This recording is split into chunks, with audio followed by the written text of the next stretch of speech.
have no idea if you guys want to watch the VOD. I won't be following that, the chat there. But, well, once you're ready, we should be good. Everything's looking fine. And, well, let's do it. So, in your quest to, well, try to get to Madame Ava, as it was pretty much the thing that started you in the village of Barovia, now you started the actual journey towards there, as you did a little bit of a pit stop in the village of Barovia to acquire some items and also acquired some possible allies. With that, you saw Irina Kolyana and Ismark Kolyanovich, both of them the children of the burgomaster that was unfortunately killed. After his burial, you were quick to get back to the road and, well, flee from that region as soon as possible. With that, you had a couple of encounters. And the very first was a couple of, well, dead adventurers that you found below the bridge that connects the village of Barovia, well, to the actual Old Zvalich Road. With that, you acquired a couple of items, a couple of spell scrolls. Oh. And but, well, we kept going. You weren't quite sure what caused the death of those guys, but they were a slightly more equipped party, and, well, now they lie dead as just now half-eaten bones in, well, below a bridge. As you acquired whatever you could, you got back into the road as you saw eventually a guy that really looked like a junkie, as he was very sus and didn't exactly was very amicable, as he showed, well, on your back, and he seemed to be lost. You didn't trust that guy that well. He didn't ask his name, but the most concerning part was when he asked about your if you had any silver with you or silver weapons, and with that immediately you were confirming that that guy was a werewolf.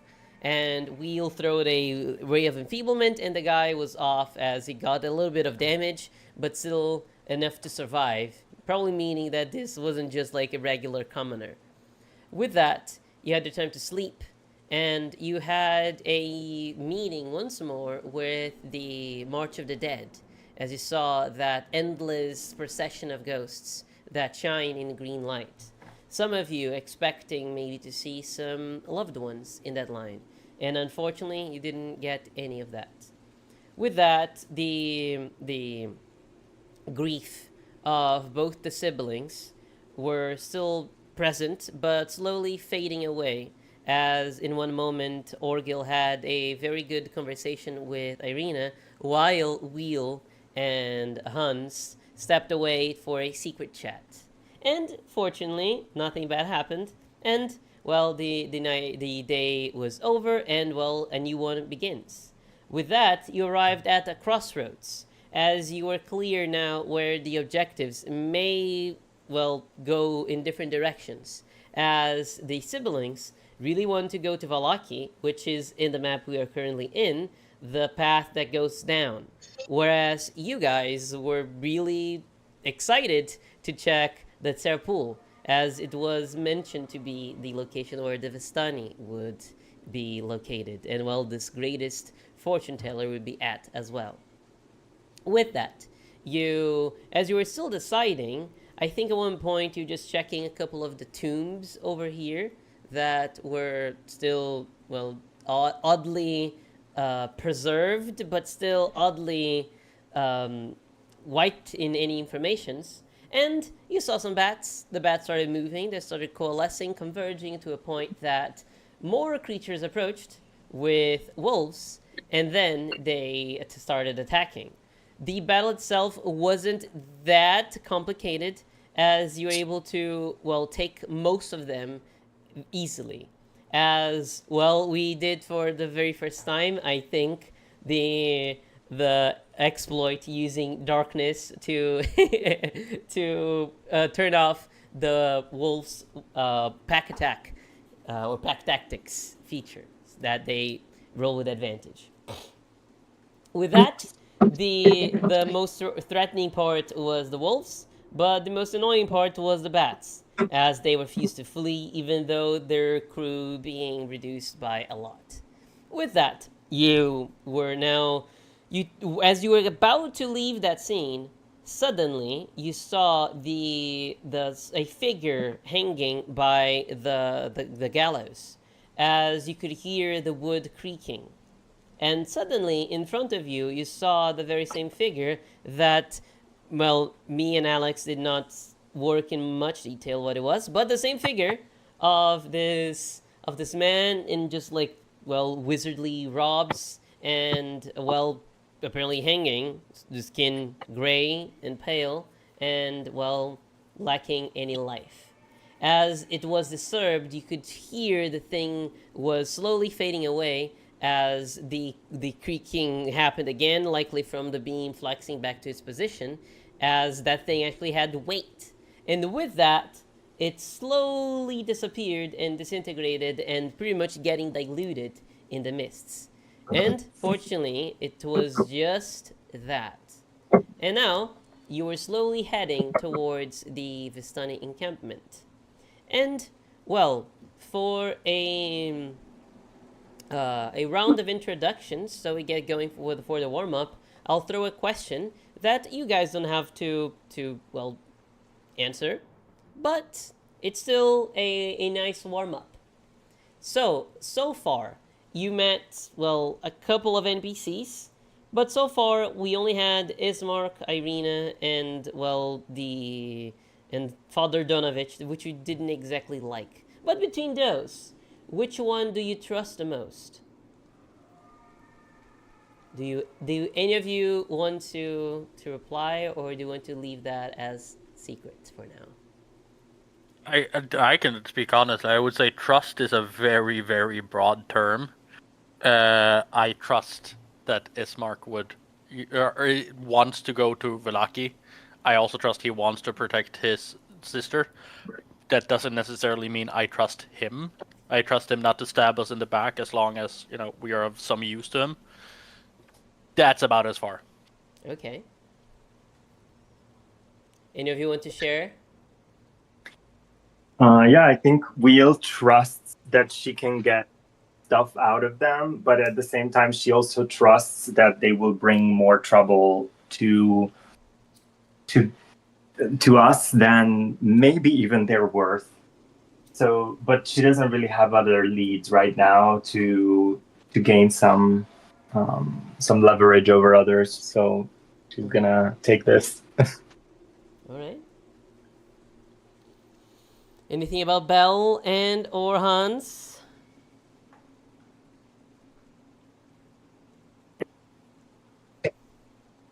Well, so let's keep going.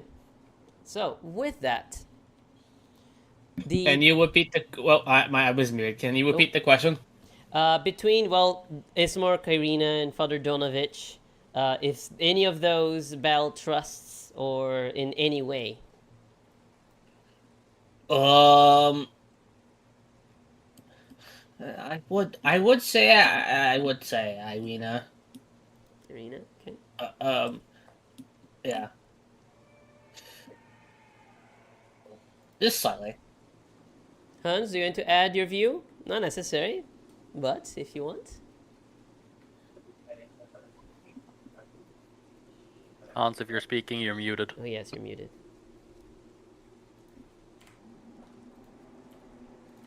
Let's see there. We can't hear you, Hans. But, well, I'll take that as I'll stay in silence. I also wrote a couple of minutes ago that he was stepping away for a sec. Oh, jeez, I didn't see that. Well, bummer. I know you just did a scene change. We don't have to go back, but before we left off, could I have stolen Perrin and just gone up to the gallows and have him give me the help action? I just want to see if there's any traces of this spirit that was hanging, if there's like trace of somebody hanging him up there, or if there's like any markings, any. You don't have to take us back. We could have done that theater of mind. No, that's but fine. just You can go there. yeah, just jump up and see if there's any like I said, any tracks, traces, any weird runes, muddy boot prints. If it was all a figment of our imagination, or if it looked like something has been there recently. Mm-hmm. You may throw a Arcana, religion, or investigation check, whatever you think works. Let's do religion. And is he giving me the help action? Yes. No, he can't. Can he help me with religion? Yeah, because he's helping in the arcane ways, and he's all about illusion. Okay. So. Cool. There you go. So with a 22, you are very sure that no one around was there. It was clearly magical, of course, but it's not like you can tell how this was made, and probably you don't know if it was like a creation, if it was indeed a figment of your imagination, but it's literally mysterious. You don't know at the source, neither who could have done that. But nothing was physically there. Nope. As far as we can tell. No okay, one perfect. was there, like there was no like a rune or a scroll that...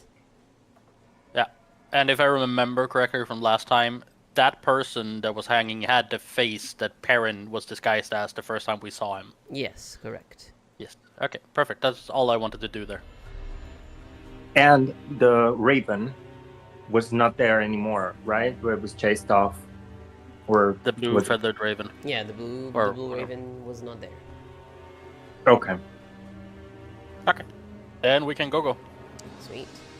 So, with that, one thing that I would ask from Perrin is, can he cast like comprehend languages before we enter the Vistani encampment?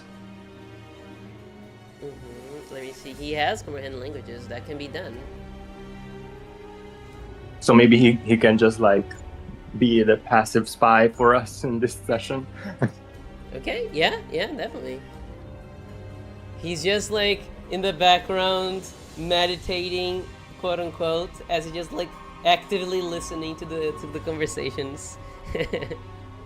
If he can cast comprehend languages on others, if he could put it on me, since I have my extreme passive perception, and I can also read lips. Rules as written, comprehend languages cannot be cast on someone else. Okay. But it's tongues that can be cast on somebody else, isn't it? I think so. Yeah. Okay. And I think tongues is like a 3rd level spell, but still, you will only be able to get the information unless something very crucial that he just goes there to speak up for you. But if not, it's then no. Then Okay. it's just going to be listening, and so not going to have like instant feedback on the things going on. Yeah. Okay. Very well. So back to the map. Yes. I'll reveal that for you. It's the space here.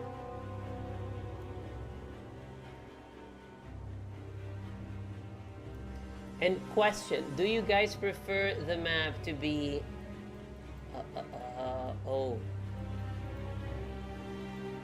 I might be able to do something fancy, like this, so you can see the roads. I like it. Okay. Yeah, that's nice. Because if I just like clear up the paths there, it's not going to be the same as knowing that it's like the road actually forks there. So you can see the areas that you haven't explored. And also, another question. Would you guys prefer that this fog of war to be instead like a dark mist, instead this pitch black? Yeah. Sure. Okay, well, I'll have to do that later because I'm going to require a little bit more. So, For me, it's fine. as this was the very first couple of hours of your day, you are positive that you might be able to arrive in the Terpol encampment in the very same day. And Ismark is most of the time apprehensive, and you can see he just like flinching at every movement as different sounds play around the ambiance. and Irina is mostly in the background with her face covered with the very fancy and exquisite robes of hers, which you know is the cloak of protection. And as you're walking, Irina would stay a little bit closer to Orgil, like this mental health coach there with her, maybe religious coach, who knows. But she stays closer with you while still being, the closest is to Ismark, after all. But, Ismark is still going in front, and now with Orgil, you can see clearly that the more that you follow this path, the more you'll be able to see the double creases on the road that indicating the heavy use of carts in this area. That's a good positive. And with that, I remove this and just have this. So, as you explore for a couple of hours, the grim, dark ambience around is really oppressive, but also monotonic. For some of you, it would be incredibly disappointing to be around, but for the others, it is, just one of the most dreadful experiences that you might be having. The mist curling like dead zombies, and, without their torsos, and, some of them looking like skulls. It's definitely disturbing. But sorry to interrupt. Yeah, go ahead. Hans wrote again, or Lucas wrote again, that he can't log in. Oh. In today? The game. Yeah, he wrote in the general chat. Oh. Yeah, sorry, I'm muting my mic because they're testing the fire alarms in my building, so it keeps on going off. But I can't. Okay, so you're back at least. I thought you were writing from your phone. Yeah, I'm using the Foundry. It just says there's no active game session. Oh, you are getting the old link. Oh, is there a new link? V13, Yes. not the Mist Realm. Okay. V13. Wolf meat. How many wolf meat did we get? Oh, yes. Make a survival check. Forgot about that. And this can be aided because I think you also took a couple of moments to rest. So Aided is advantage or just a couple? can be advantage or extra? someone else rolling with a better modifier. Oh, okay. Well, I rolled. Okay.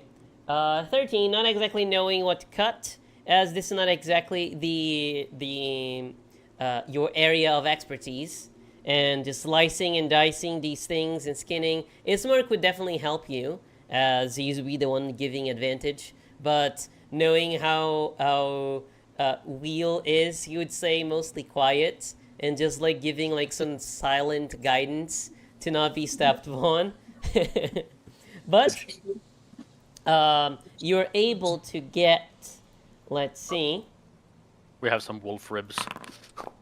8 rations, which will add to the group right now. Nice. Nice.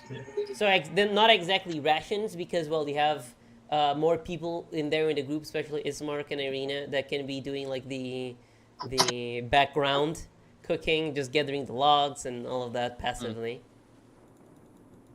Okay, I don't know maths. There you go. And let's go. So, as the path gets darker and darker, at least the creases also get deeper.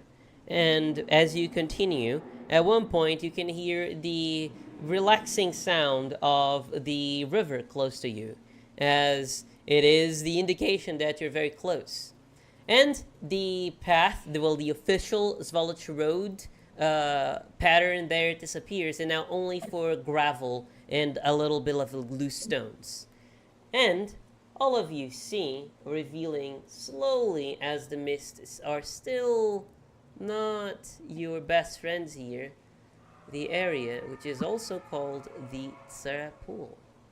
So, revealing that for you guys. There we go, look at that. And from the distance, you can already see the more or less what is like a Vistani encampment.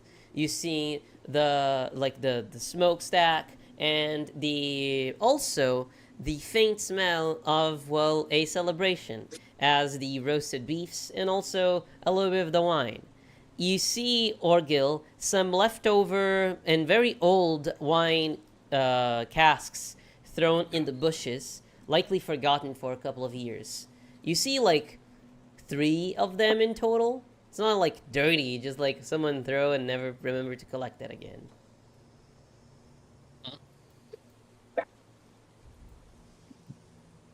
And, well, at one point, you can already see in the distance the Visan encampment being revealed. And let me put you there. There you go. The small Vistani encampment.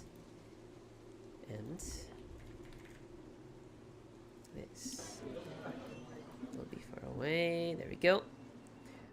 So, what are you guys doing? Entering the encampment. Well, casting the thing before, I imagine. Casting what thing? The comprehend languages. Ah, yes. All right. So with that, you can see that, well, you're not completely stealth, as you feel observed by them, as the camp already changes the orientation as you get close, but nothing too concerning, likely preparing and organizing the area for you guys. And with that, let me just get the Vistani encampment for that here. And I'll make my camera. There we go. So from the view... We didn't. Oh, yes? We didn't short rest, right? Yes, we did. You did. Some Part, did. a part of just like skinning the things could be the short rest. It was also the healing prayer I did. Oh, yes, that's true. Functioned as a short rest. You're goddamn right. Yes. So, Perrin takes the time to cast the spell. A little bit sus, but nothing too concerning. And, well, getting closer and closer, their small celebration also gets louder. With that, you see in a big circle a total of 4 caravans, as there are other ones parked close to the lake. Over there, you also see a massive red tent, which is set slightly isolated from the encampment itself, which is over here. In the very center, you know the Vistani pyre, as it creates this welcoming environment, and the smell of different fumes and other herbs is definitely inviting. And, well, everything looks surprisingly clean, even though the horses that are not here in the map, but there are plenty of horses lined over the shore there, drinking some water. And already approaching you, you see a pair of Vistani. And will you bring Balor, Bal?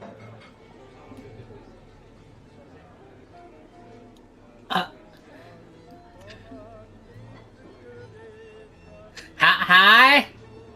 Hi. Oh, let me just put you in the scene. Orgil, Hans, Bal. I should really make a macro for this. This is unnecessary. There we go.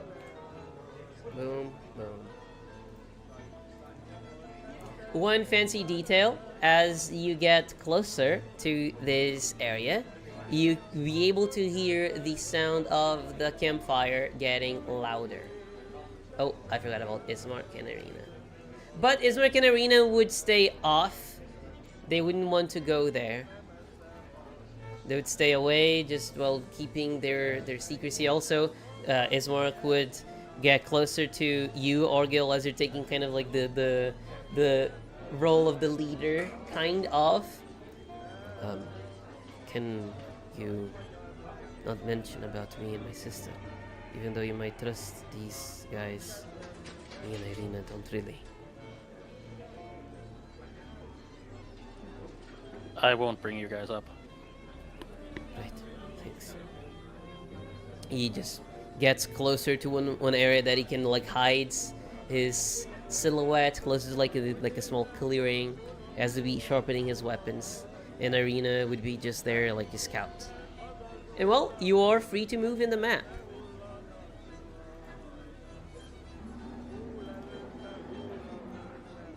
Hi, everybody.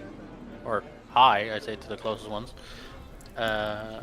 We are looking for a person that we think might be here. We are looking for Madame Eva. You can see that these guys over here were having a drink, and the this look-alike Vistani approach you, and they're quite happy as you're there, and just like, oh, look, Araja, says the lady. These ones, look at their skin. Oh, it's so pretty to see the Giorgio tan, right? And this very charming guy just nods, as you can see, just like in this pretty, just like open clothes, very aired, and the buttons going almost to the center of his chest. And he just nods and smiles. Yes, sister. Well, I imagine you might be looking for Madame Eva. And well, this Yes. like Vistani just like, oh, that's their thing. Gives the space for them. Oh! They go around you. Yes, Madame Eva mentioned, what, don't you have like 2 other friends? We have many friends, but these are the ones that are here. Is she in the camp? We have some questions. Oh yes, she's in the camp, but well, actually, I'm not sure if she was expecting you right now. Well, please get by the campfire. If anyone gives you a mug, please accept, and you don't have to drink, but accept it regardless. But well, Okay. take. Let this be yours. As he just like makes a welcoming motion to the campfire in the middle. Over there, Right. you can see that the Vistani decorations are mostly, well, in the garlands around the carts, as even though, well, they are carts, they are still stationary. As you can see, there's a bunch of like decorations on them that would really be a pain to be moving every time as they wanted to move. So it's clear they don't really move that often. And the colors vary between white, black, yellow, and purple, as this is like their clan colors, as each called caravan has a different color code. And as you're getting cozy around the campfire, you are one by one given by the Vistani the massive mugs, Barovian mugs, which is varying between 1 pint and sometimes 2 pints, and well, quite hefty and heavy. But well, your glass is not filled to the brim. And as you stay, you can see some like suspicious looks would be around you as they eye you from the distance, as waiting for you to open up a little bit, while Araja, the brother there, would go there to the tent and rapidly disappear within. No. So I feel like Wheel has applied a little bit of bronzer, a little bit of, just kind of like to make her seem less alien in this place. And she would have maybe, if she had in her disguise kit, like added a piece of red cloth somewhere visible to her outfit. And then she walks up to this woman but if they can hear it, she doesn't mind. And she says,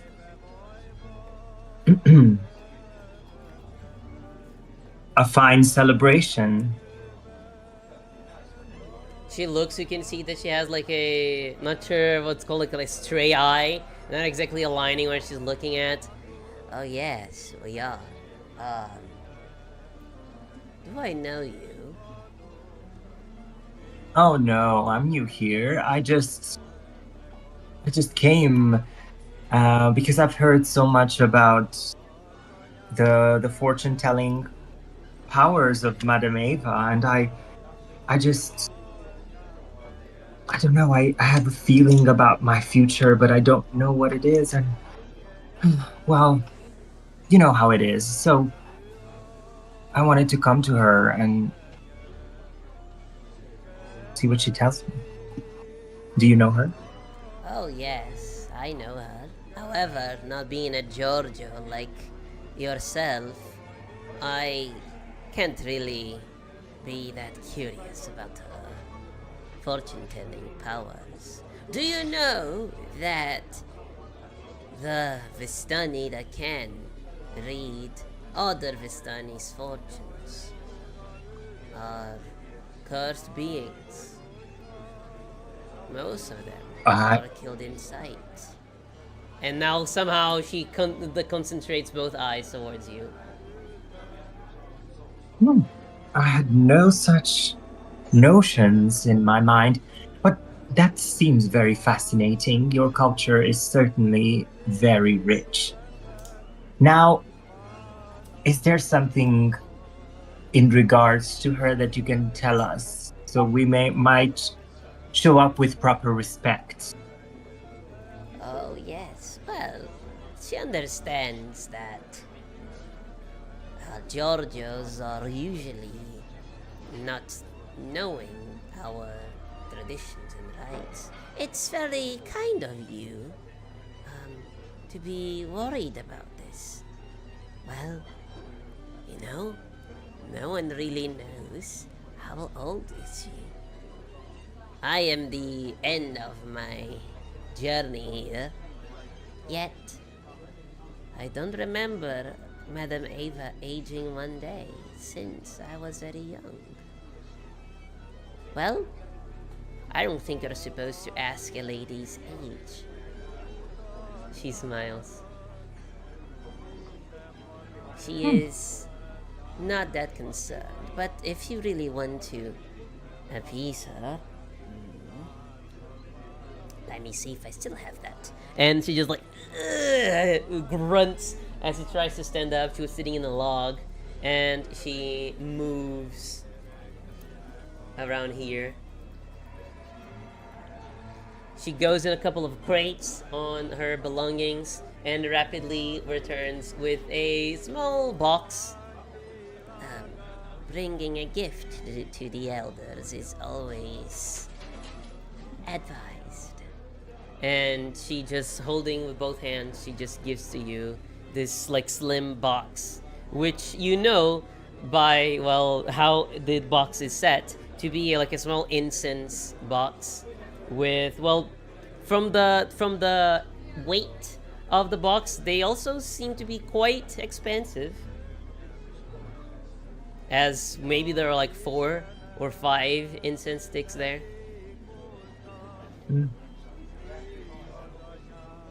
Well, I can appreciate your kindness. Yes, don't worry about it. In my long life, I felt that my biggest joy was meeting new people. And, well, right now I only have gifts to give. And, well, none to receive anymore. She smiles in a very, like, nihilistic way, just like, yeah, my death is certain, but I'll make good use of it. But these guys are actively listening, but they're mostly speaking to each other, and looking at the campfire. It's a fantastic mindset, I must admit. I expected some quicker wits, but she smiles. I don't really need more gifts.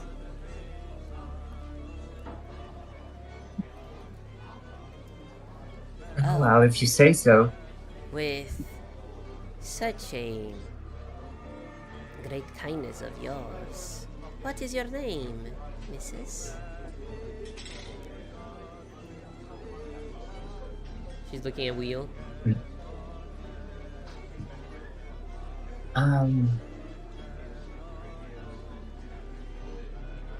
Wait, what was the name that I don't remember.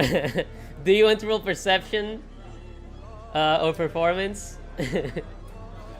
Yeah, I'll roll performance. Just wait a second. I think it was. Okay, I'll roll with this. So, she's gonna say, "Oh well, I am called Amira," and then she's gonna roll the performance. I can also add a 1d4 to that. Okay. Are you? Are you? Are you? There you go. So, with that, she just seems to believe. Well, my name is Anna. And, well, normally, we only give guidance for the ones who seek. But with such great kindness, I feel obligated. She speaks now in a softer tone as she stands up and grunts a little bit more to speak closer to you. And you can feel like her smell of like old lady, just that weird smell of candles. And I strongly advise, as travelers you are, to not go to the windmill in the way. It's dangerous. Might you tell me what is there? You can see that she just takes a deep, long sigh, looks directly in your eyes, and it's dangerous. Don't go there. Well, as an elder, you should know if you tell people not to do something, you should give a reason. Because people hear the negatives as just do it. So if you were to give me a reason, I would appreciate it. And I would be able to convince the rest of my companions to follow suit. She stops once more, looks directly in your eyes. I would only give this information if you asked me about it. Don't go there. She wouldn't have her joyfulness that she had earlier.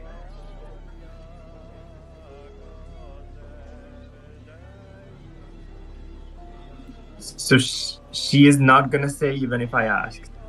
No. Okay.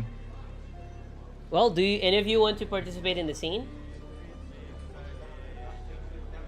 I'm just looking for. I'm assuming they're cooking over this fire, so I'm gonna look for whoever is making the food. Just depends. Okay. It would be mostly this dude that you can see just kind of like a hunter of sorts. And he has a couple of, I don't know, they're called a name, but just like small sticks with pieces of vegetables and flesh and like in the same pattern, and he just like roasting them, as you can see some of the grease droplets forming. It's a shish kebab, Yes. basically. Yeah, pretty much. A skewer.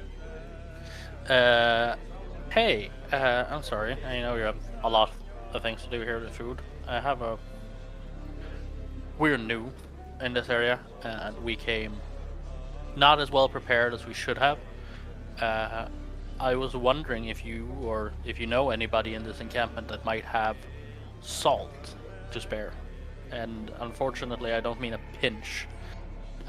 Is it possible to either buy or possibly get a bag of salt? He thinks for a moment. Oh, a bag of salt. Long time that no one asks me this. He looks at you. You can see like visibly, like I am judging you.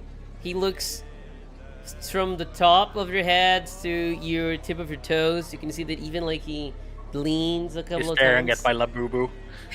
Yeah.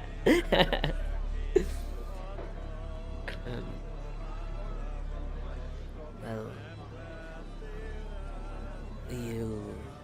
don't you prefer to just smoke your the flesh that you acquired? Oh yes, but smoking requires us to be stationary for a long time. Salting, you just need to have it with you.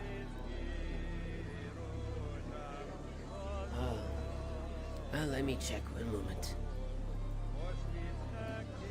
As he is leaving, he just asks for this lady, just like, hey Rina, take care of this. He's, oh, yes, of course. She goes in his position. As he just gets here, starts to like moving and slowly like curling his way there.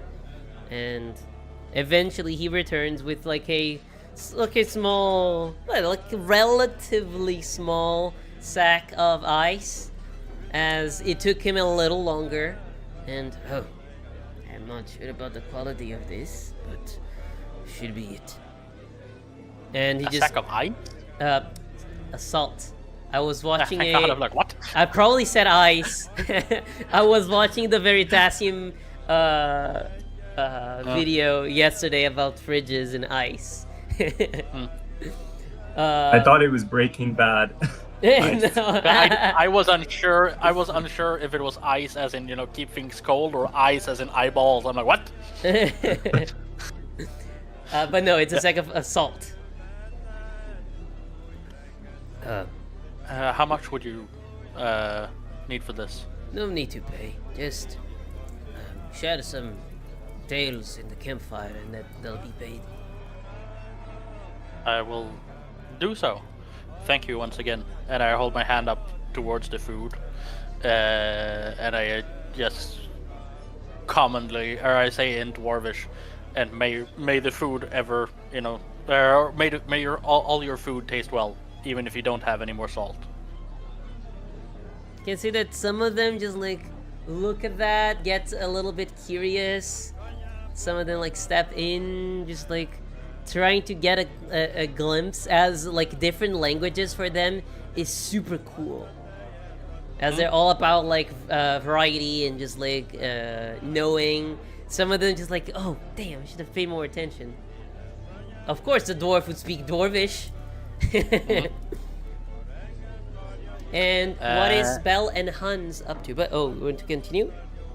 No, I was just gonna say I will turn around and try to wait for whoever ran away to get Madame Eva to get back, and in the meantime I will just tell some tales around the campfire to the people to my right.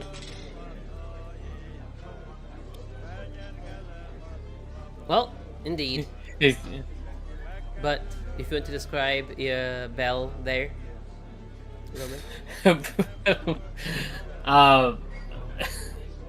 Bell is gonna go be on Baylor's shoulder, just going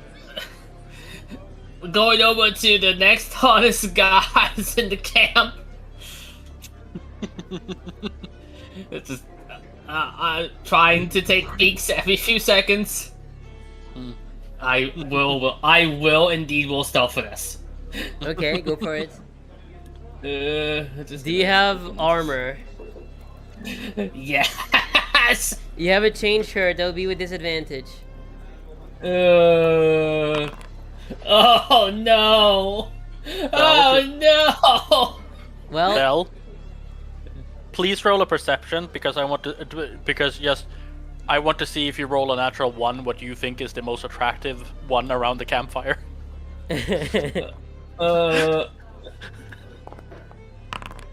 Ah, fuck. Okay. oh, it's not Argyle. No, it would just be like, you know, hello, sexy boy, and it's the old grandpa with 2 teeth. Well, these two guys are looking at you like suspiciously, as just like, excuse me. Hi, Sally. You're pretty. Just looks embarrassed. She looks to his friend there. Looks back at you. Shit charisma, guys. Thanks. You also have some exquisite beauty. I do. I was. She stops herself. It makes. I cannot say the same for your friend. And he just makes a motion with his head towards the seal defender. He's Baylor. Baylor found. Well, where are you from? And, well, I see that you brought a good group of people. Are they your friends? Do not. Well, that's definitely one of the most, well, I don't want to repeat words, but exquisite groups as well.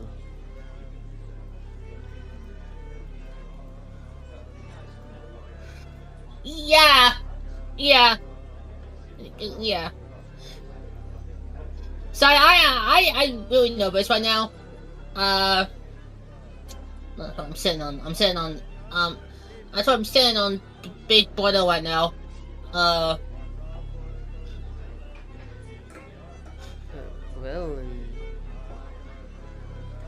and how is how's it going overall? You can see that he's really trying to just to speak with you, giving you a chance.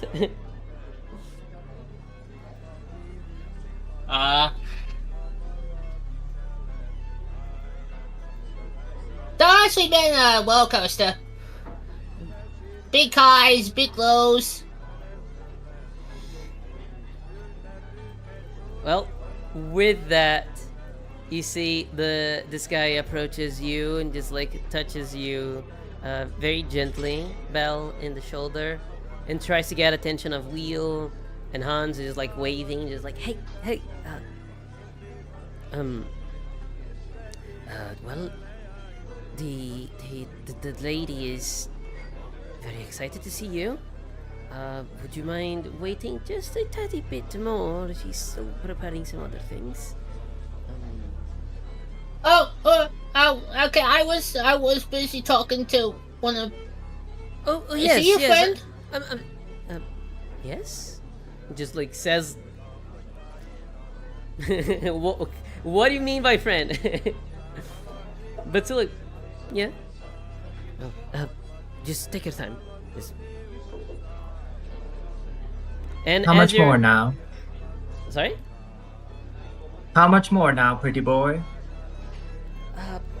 Well, a short tale. He looks at you a little bit confused, but just smiles. All right. With that, Hans, as Wheel was going away, this lady over here grabs you by the wrist She looks at you, looks at Wheel, and leaves discreetly your wrist alone. If you want to roll an insight check, Hans, to pick on what was going on. And by the way, I changed your raven to be set on your shoulder instead on your eyes. Okay. Not very insightful. Oh god. Well, you have no clue of what's going on. Maybe her stray eye just made you even more confused. Just what are you looking at? But then she leaves you. Can I inspect the incense that she gave me by the river here so it's not so like visible that I'm doing it? Make an insight check because this. Well, I'll make a stealth for her a stealth check. It wouldn't be like stealth, but it would be Plus 1d4. 21 plus 1d4. And then what else? okay. You notice that it would be 11 total. Okay, as you leave. What do I notice? You indeed notice that. Well, she was expecting you to leave so she could speak with Hans something like privately. Okay. And the little incense box, if I open it up or see if it's magical or see if it's like, do I get any energy off of it? It's so fine that it can be used for magical purposes. So any like simple spells that normally require consumables, this can be used for it. Not like silver and other things like that, but it's worth about 30 gold pieces in like spell equipment, including if you want to transcribe for Perrin. Mm-hmm. But if you want to use that as a gift, that's also doable, but it's definitely not needed. But do you leave Hans go then? Hans and Anna there? Yeah. I'm gonna look at the river and just kind of like, not the same as home. Okay. Make a perception check. But Orgil, your passive ability kicks in.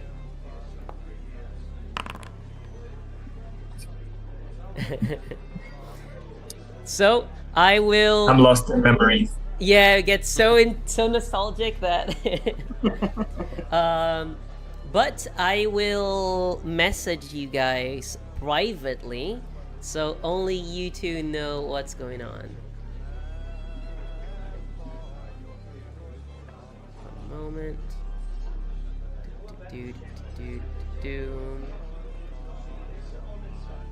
I have so many windows open, it's not my usual setup.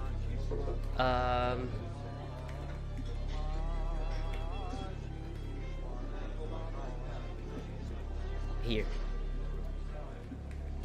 But you guys can interact while I'm typing.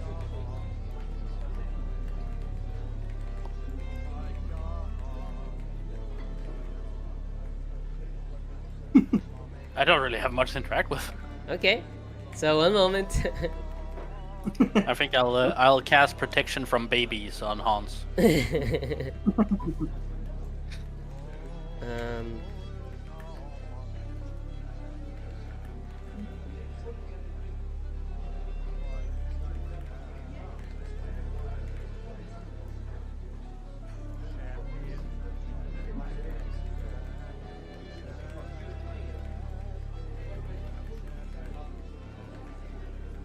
There you go. So I'm sending this now to you, Nick. And if there were any typos, I'm so sorry.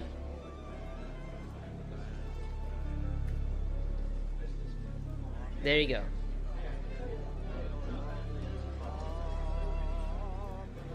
And well, with that, as well, one extra tale for you guys, as well, the conversation heats up a little bit with these, well, core here. This dude would be staying around here, maybe expecting more visitors, but this guy would tell, well, I, you mentioned over there to be travelers, and I was, well, thinking about it. Um, there are some legends and tales about um, the the cold winds of Slinka Pass. I'll put in the chat there a moment.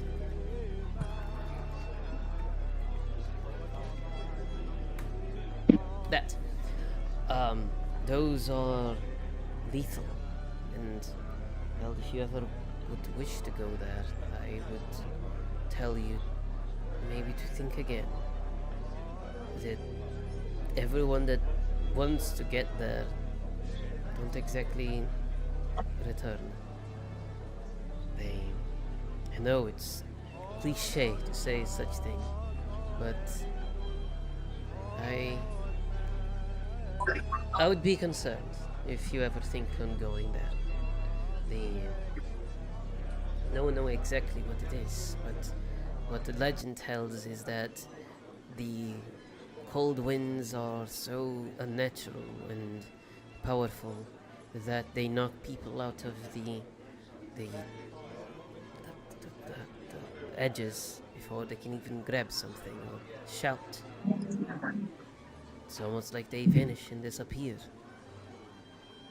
No one really knows if it's like a magical effect or if there is like some sort of angry nature spirit living in those mountains. Well, be careful ever going there. And with that, you can see that Arja over there approaches,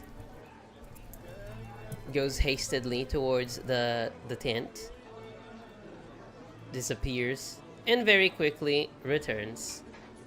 As he tries to get you guys' attention once more, he's like, over here. She's good to go.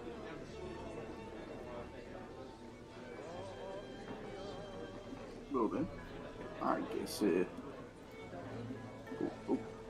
guess it's Well, time. let me see if my macros are right. Okay, should be. So, Thank you, handsome. he smiles and nods. Oh,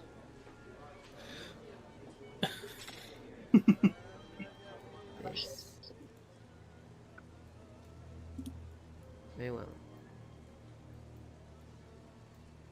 So, as you approach this area, you see, just like you were dreaming, as the entrance flaps open towards you magically before, well, even you can move them, you are instantly hit with a strong smell of incense.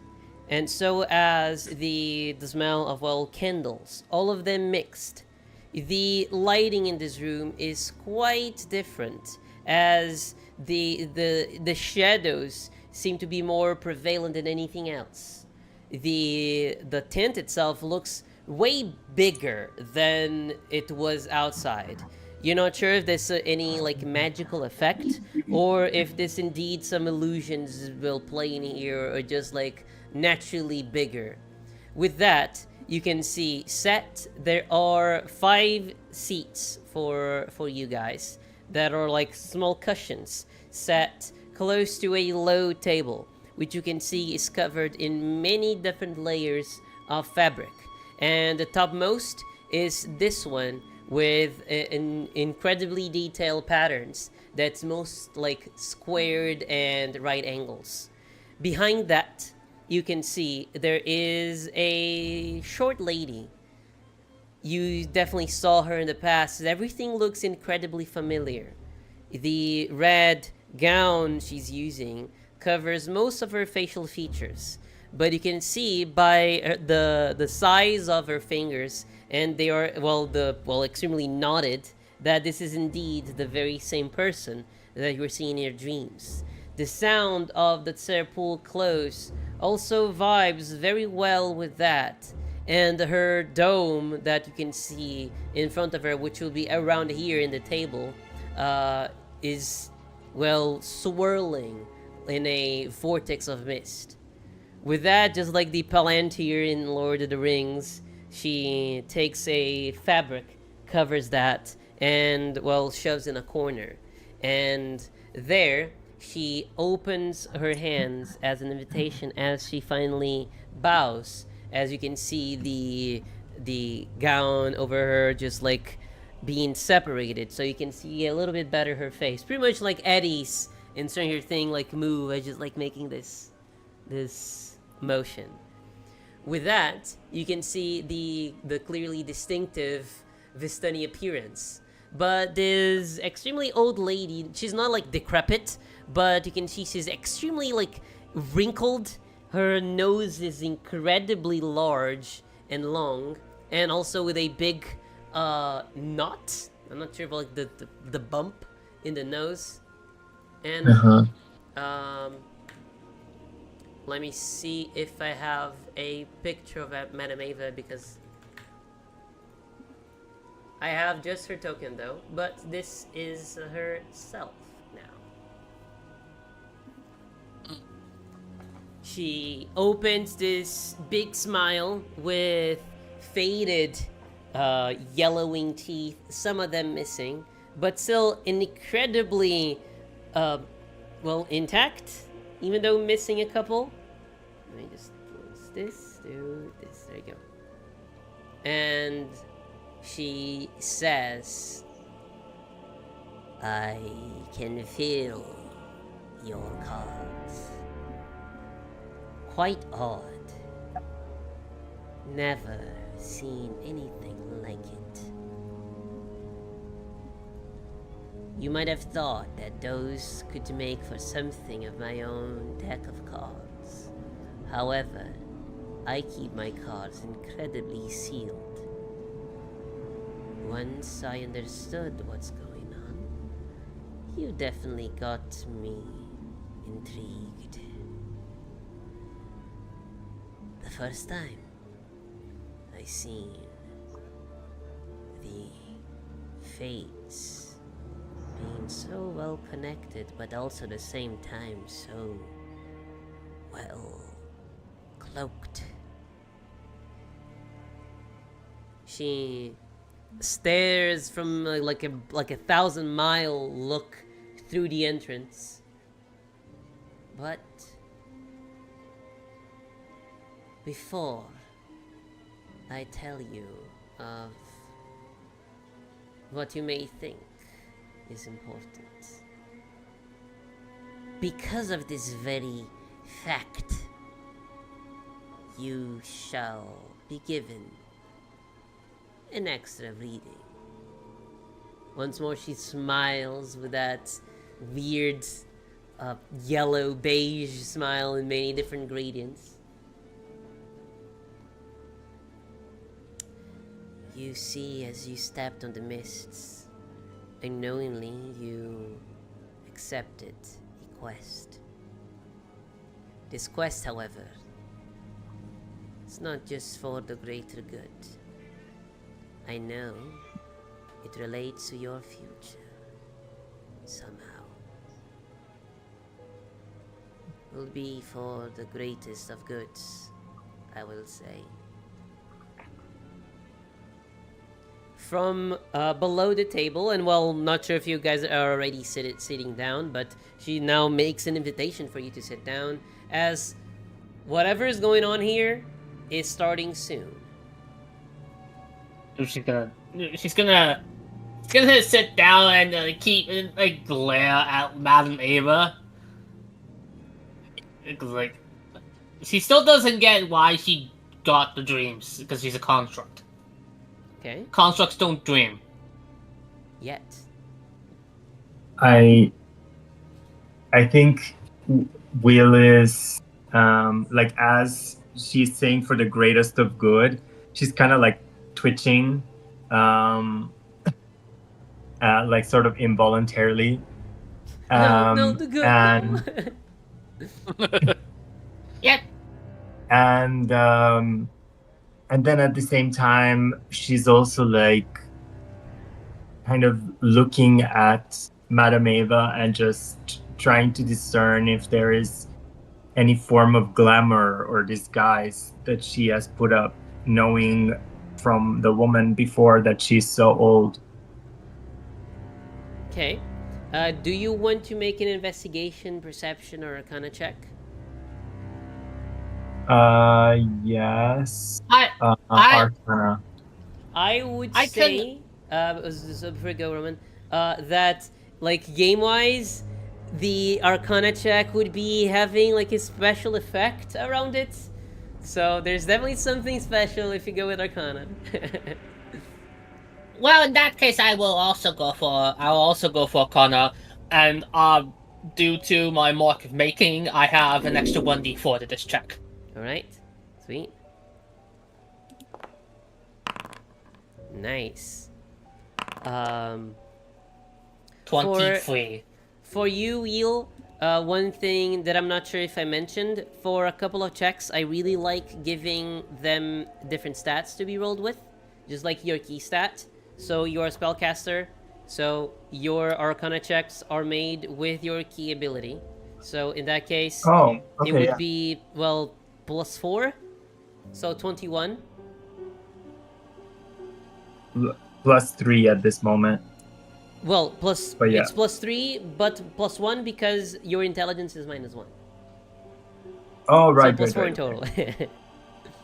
Yes. All right. So, Belle and Wheel, both of you feel that she does not have any sort of cloaking devices and spells, and that you'd be really sure as you got, well, at least a 21 there. So there aren't any spells involved here. This is all mystical. It is magical, but it's not in terms of a spell. It's just this esoteric. It's this extra. So it's still like unexplainable by sight only, but still mystical.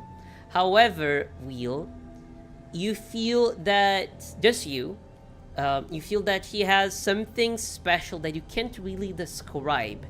You feel indeed this this long age of hers, like she's indeed an ancient being, almost primordial. Not too much, but still, primordial is a good way to describe this feeling of grandeur and greatness coming from her.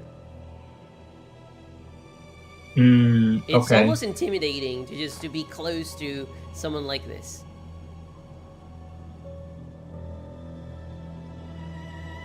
I'll text you privately. All right. Is there a place I can sit at the table where I can still see Madame Eva and keep an eye on like the tent flap? Well, Yeah. you know what? Chat. You know what time it is? Baby chair time.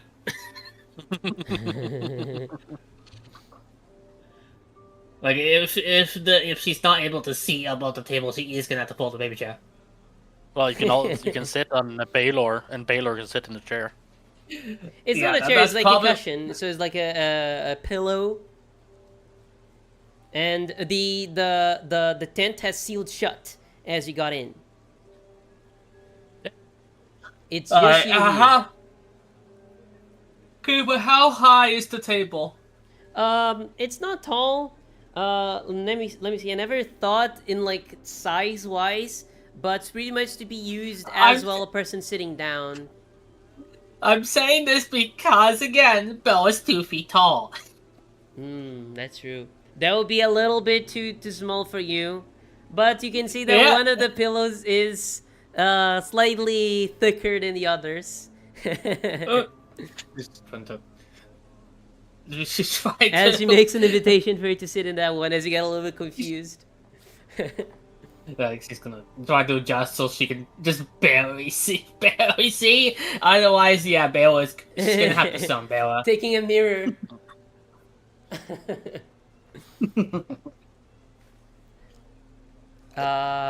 But with that,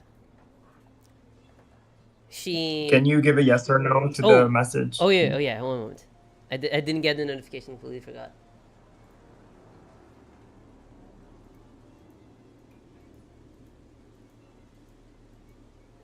You can't tell exactly.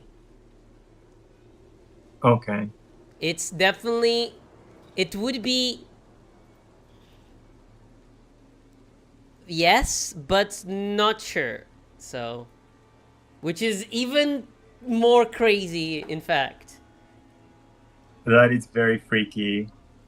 So, from below the table, she would take a small pack, which is covered in like a colored paper. I don't know exactly the name of that, but it's like a crispy kind of paper that is really like it stains things when it get wet. I forgot the name of that, but she very carefully opens the flaps that's just like has some like precise creases to make pretty much a box, and she removes a deck of cards, which she places. Let me see if it was working over here.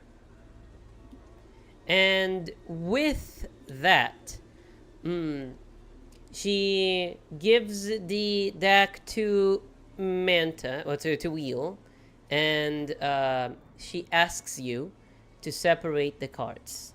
And the cards must be separated between face and number cards, as the face cards have a different decorations, which I'll show for you later. So you'll see later on. So while you can see the different cards, you can check them, but you can also then separate the cards. Okay. In the screen, am I supposed to be seeing more than a rug? No. I completely... Okay. I have no idea how I can show you all of the cards, but... Well, in person, I would have the deck of cards, and I'll give for you to separate. So yeah, Wheelie's gonna go over them slowly, sort of paying attention to the symbols on them. And maybe she's also going to try to see what kind of deck it is. Okay. If she would like know if it's a Taroka deck or... It is a Taroka deck. So, okay. Taroka deck is a mixture between a tarot deck and a set of playing cards, as the book gives us a guidance on how to do this ritual using, well, playing cards if you don't have the product for the tarot cards with the Taroka deck, which I have. I bought it like 5 years ago when I wanted to GM this in person, and it's still sealed. Wow. Well, I have tarot decks I can bring it. But anyway, so yeah, it's gonna be like she's gonna be separating them, looking at them little by little. There are 52 cards, and it's pretty much the same as a plain deck, but I don't think it has jokers. But so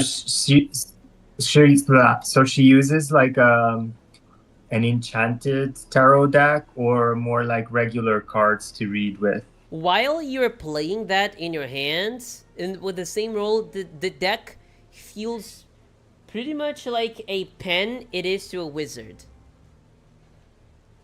So it's not magical itself, but it can do magic. It can be channeled through. There's something great over there. You can feel like this connection that it can be done. Okay, makes sense. Well, she asks you guys to shuffle the... no, she'll do the shuffling, but here, there's another pile of cards. I don't know exactly their names. I think it's the common deck, which is the one with the thicker with the number cards, and the high deck, which is the one with the face cards. And with that, she stops and she looks at you one by one, staring at you in silence for an awkward amount of time, and she does not flinch, and she seems to be looking at not just your eyes, she seems to be peeking to something, well, even deeper. As you feel now the feeling of being observed returning. As soon as you got here, you felt kind of isolated from Barovia. Since you got there, you were constantly having this feeling of eyes and stares and glares. Now, it stopped. It only returns again to this powerful gaze of hers as you feel judged, checked, and, well, like you're in a customs. She's checking for your mind's pockets, pretty much. But she does not say anything, but it feels incredibly invasive. And as she stops, including for you, Belle. Very well. So, before you keep going, as I mentioned, there is this event. You are bound, you are special. The group, this party, will have a reading of its own. And let it be passed to future members in the case of deaths. And make sure, if all of you are defeated, that this message keeps going. I assume you must understand that this is incredibly private. But I am no one's mother to say what you should do with this information. Be careful. You may be under vigilance. Your objective here might be different with other people. With that out of the way, she would take the deck of cards and start shuffling them. And let me just do this. The Vistani chattering would get muffled as now the sound of the cards being shuffled and just of your hearts beating would be audible. You can hear your intestines moving, and sometimes even your synapses happening. It's odd. And as you're incredibly aware of your vicinity, she stops the shuffling, and she goes with the other one, which now you pay a little bit more attention.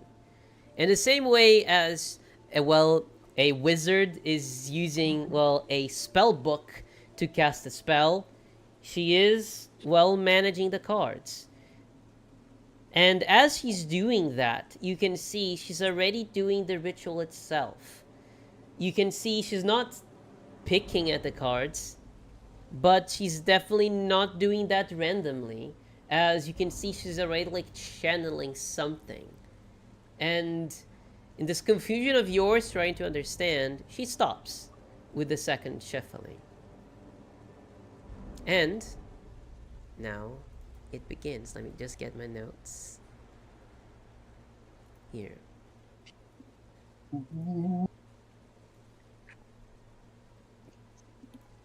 So, as she leaves now 2 decks, now closer to her, I'll now move the tiles there because it's just going to be more annoying for me.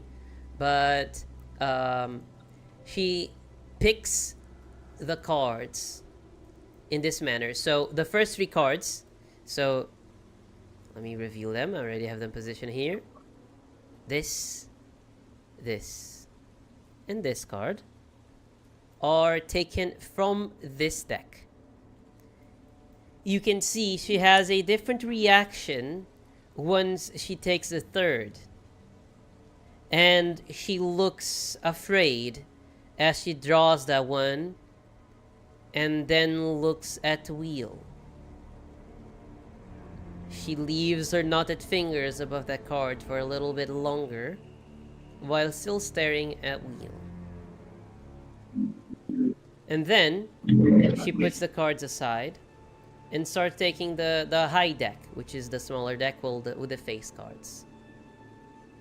With that, as she touches the very first card of this deck here, you can see she makes it a different face, and Orgil, you may attempt an insight check. Sure. Nope.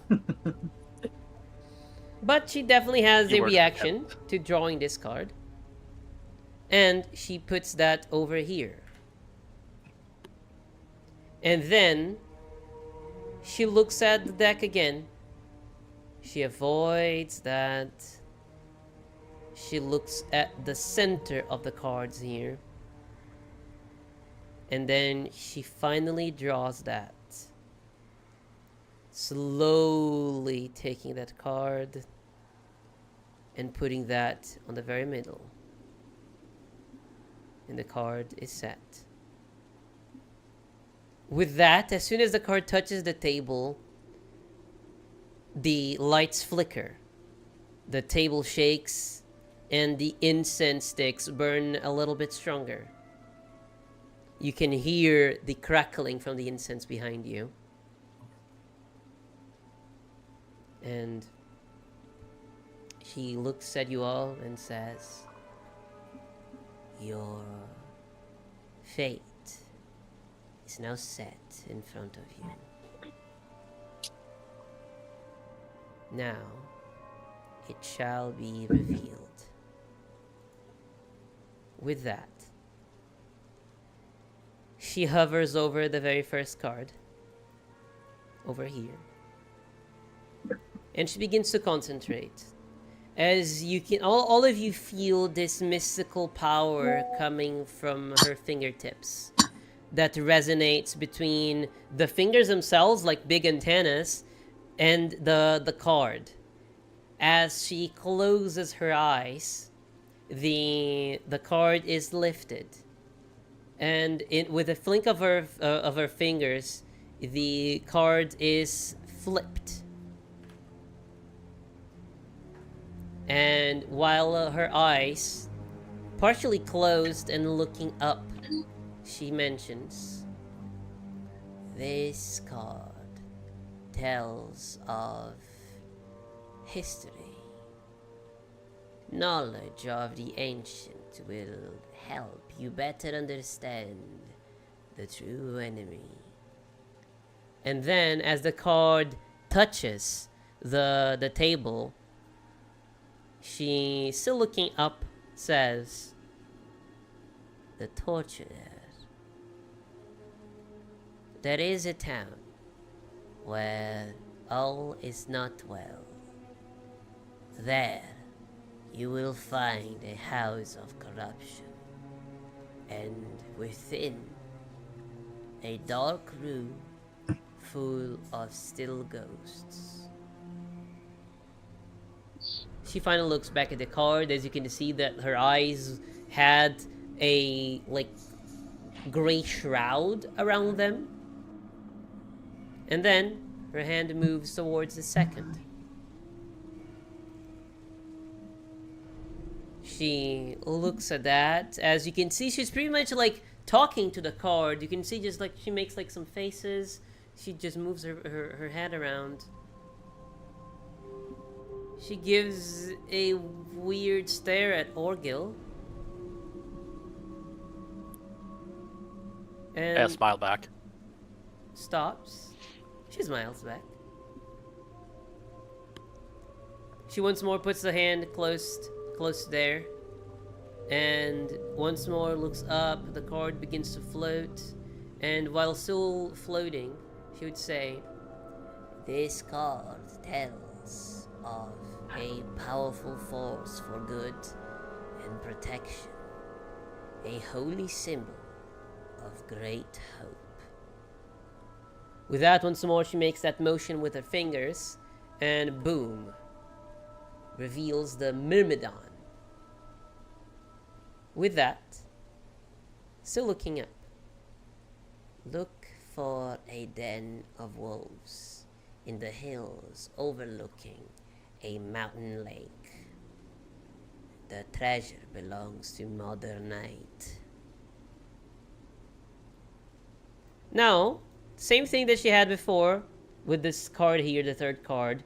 She looks at Wheel, and you know by a fact that she is able to look through your disguise, whatever that means. Wheel, and the card is floating.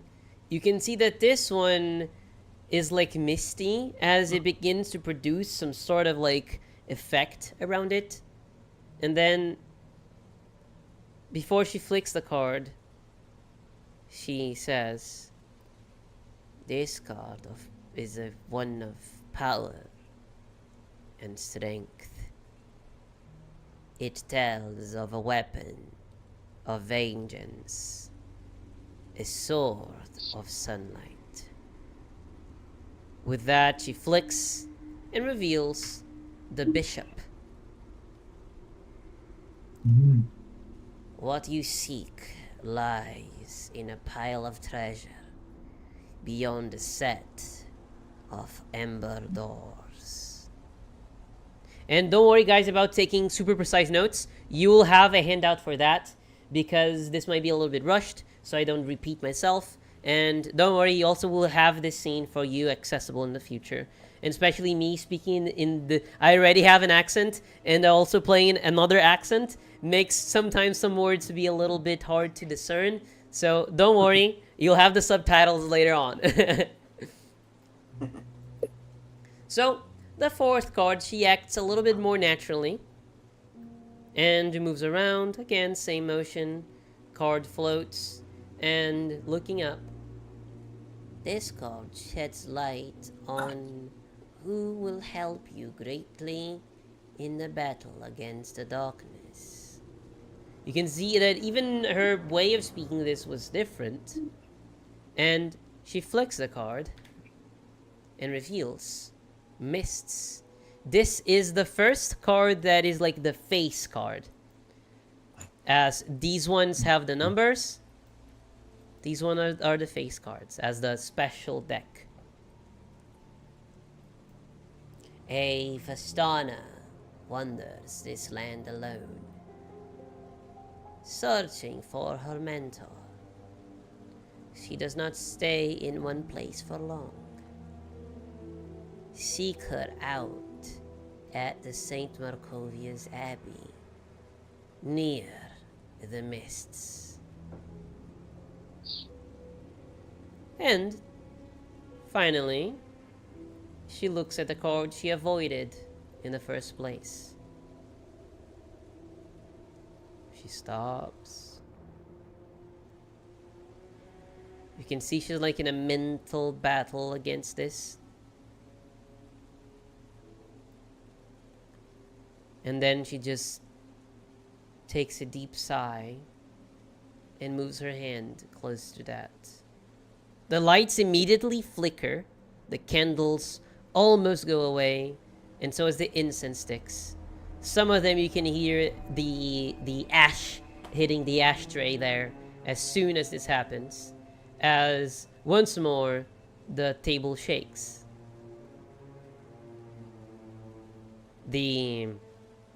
Around you, you feel there is an influence. Both Bell and Wheel, you feel that. Like something trying to peek. With that, Madame Ava raises an eyebrow, and she begins casting a spell. Not casting a spell, but just conjuring something. Yes, Belle? I feel like I'm gonna puke. She looks at you. Can you puke? She smiles. Yeah. Well, yeah, I've done it before. Get rid of some bats. She got distracted, but definitely does not changed the seance of the ritual here. And she eventually touches the card, and you can see it sticks to her finger as she begins to raise that. Your enemy is a creature of darkness whose powers are way beyond mortality. This card will lead you to him. And as she says that, she takes the card with her other hand, flips that, and immediately you're hit with a big cloud of mists. As it gets denser, covers everything for a couple of seconds, while Madame Ava continues. Look to the great heights. Find the beating heart of the castle. He waits nearby. And with that, you see the last card, the marionette. And, well, so this was my small script, but also for you guys to have a future note taking. I will show you guys the notes.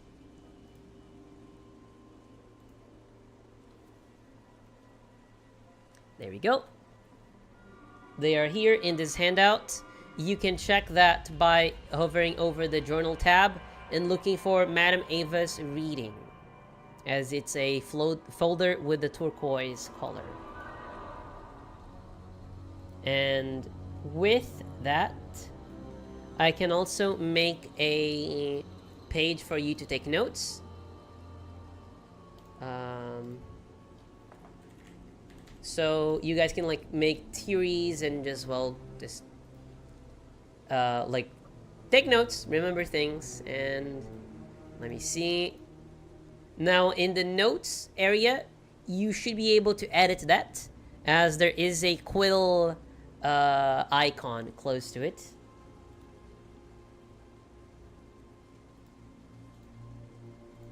That you can add your things and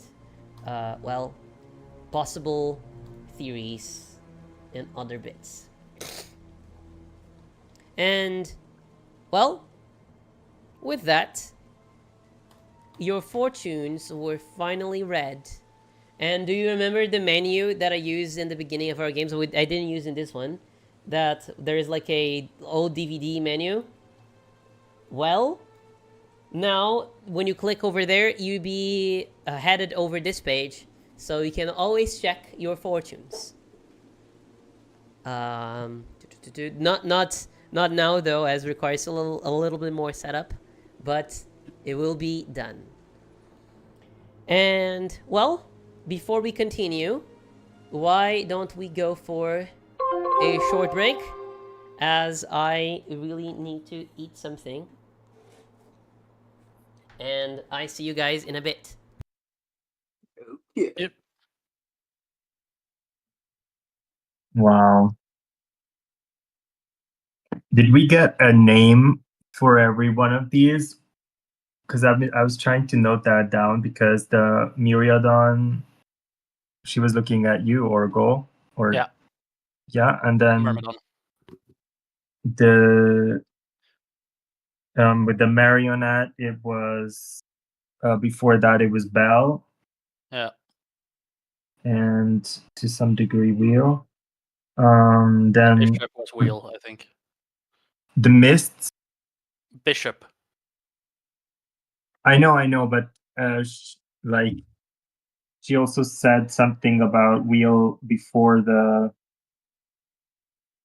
marionette.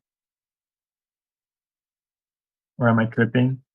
No, I it think was you and And Bell, I'm pretty sure. Or was that the I think Bishop was the Weapon? sort of light thing, and that was more wheel. And then she started Yeah. looking at Bell, and that was when the mist card, and then the marionette. marionette was just like hesitant in general?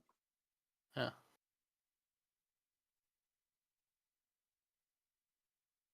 The torturer, not no one. No one. Okay. Which means Perrin.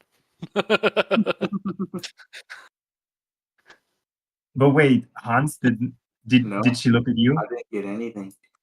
Ooh. Okay. That's even more. Well, I spooky. think we're gonna get a personal reading now. So I was really hoping for his torture to be me, and I would just sit there with my shit-eating grin, like, oh, it's what's hilarious is that like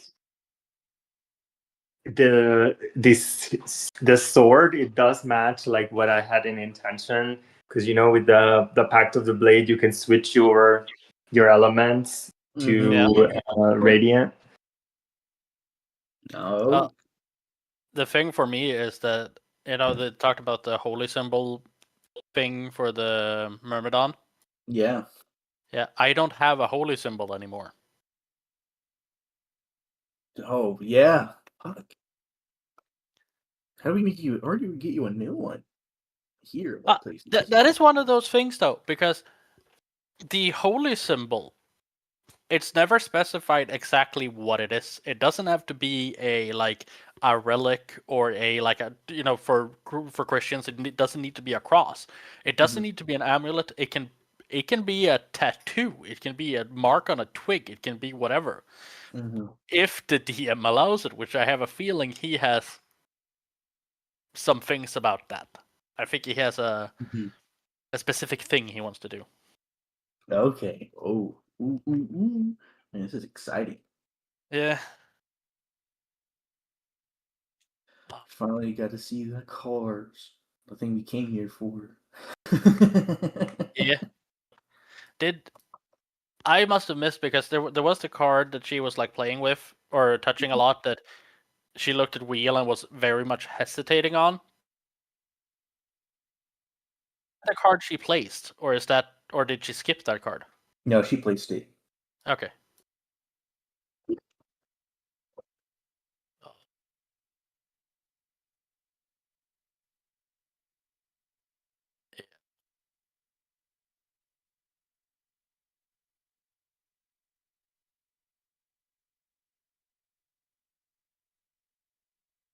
We came here to get answers, and I have more questions. Yeah. Oh man.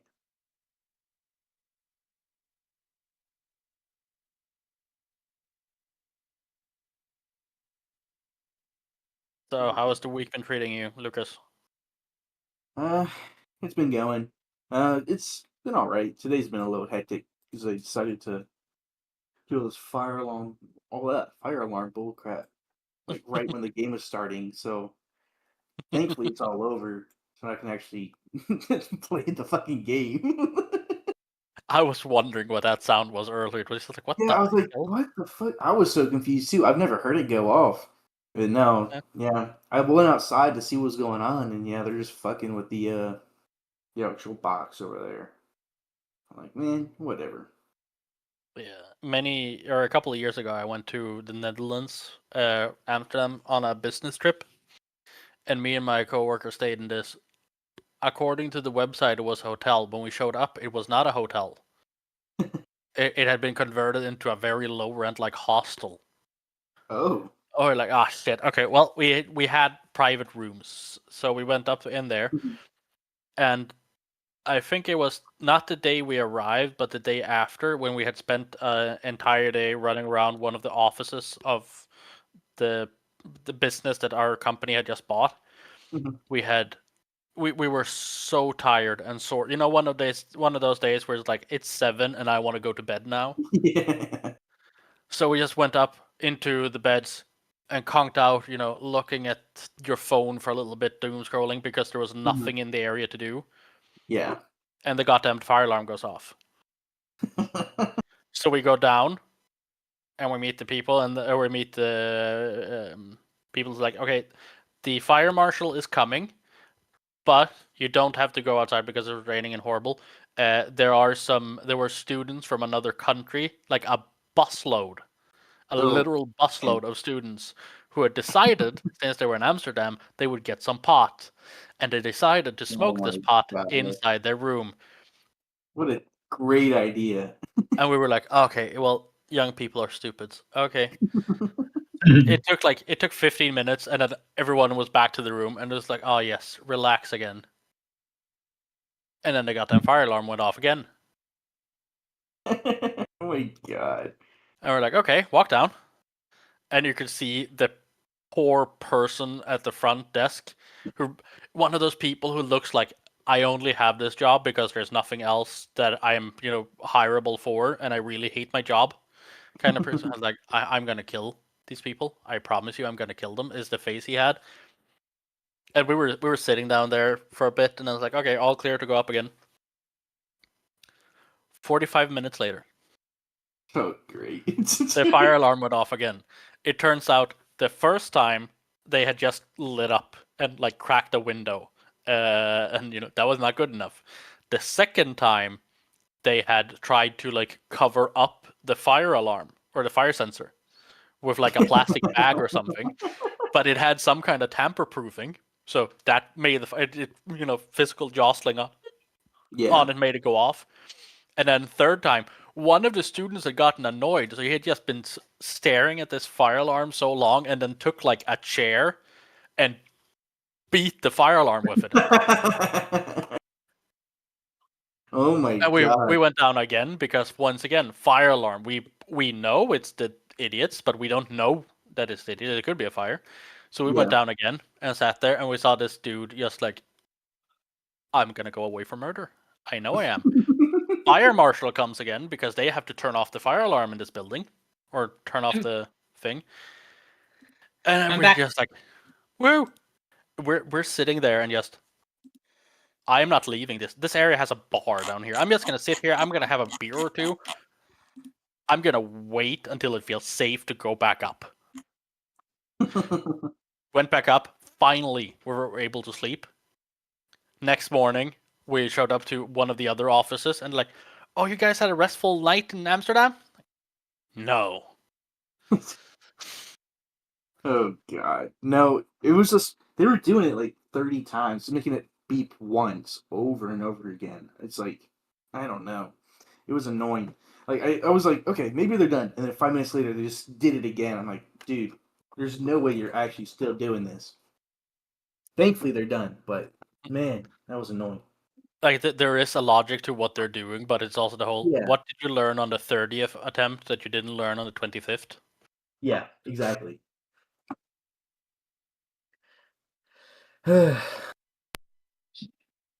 Sorry, guys.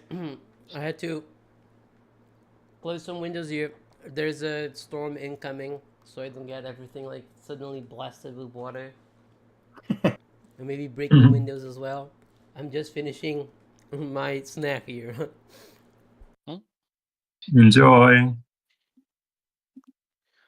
I Uh, finally posted my game on Start Playing. I'm so excited to get a Nice. group. What are you running? Heck yeah. Original. I've been preparing so much, and it has themes of Feywild and political, like magical royals, sort of vying for power. There is like a divine empress that wants to become an actual god. There is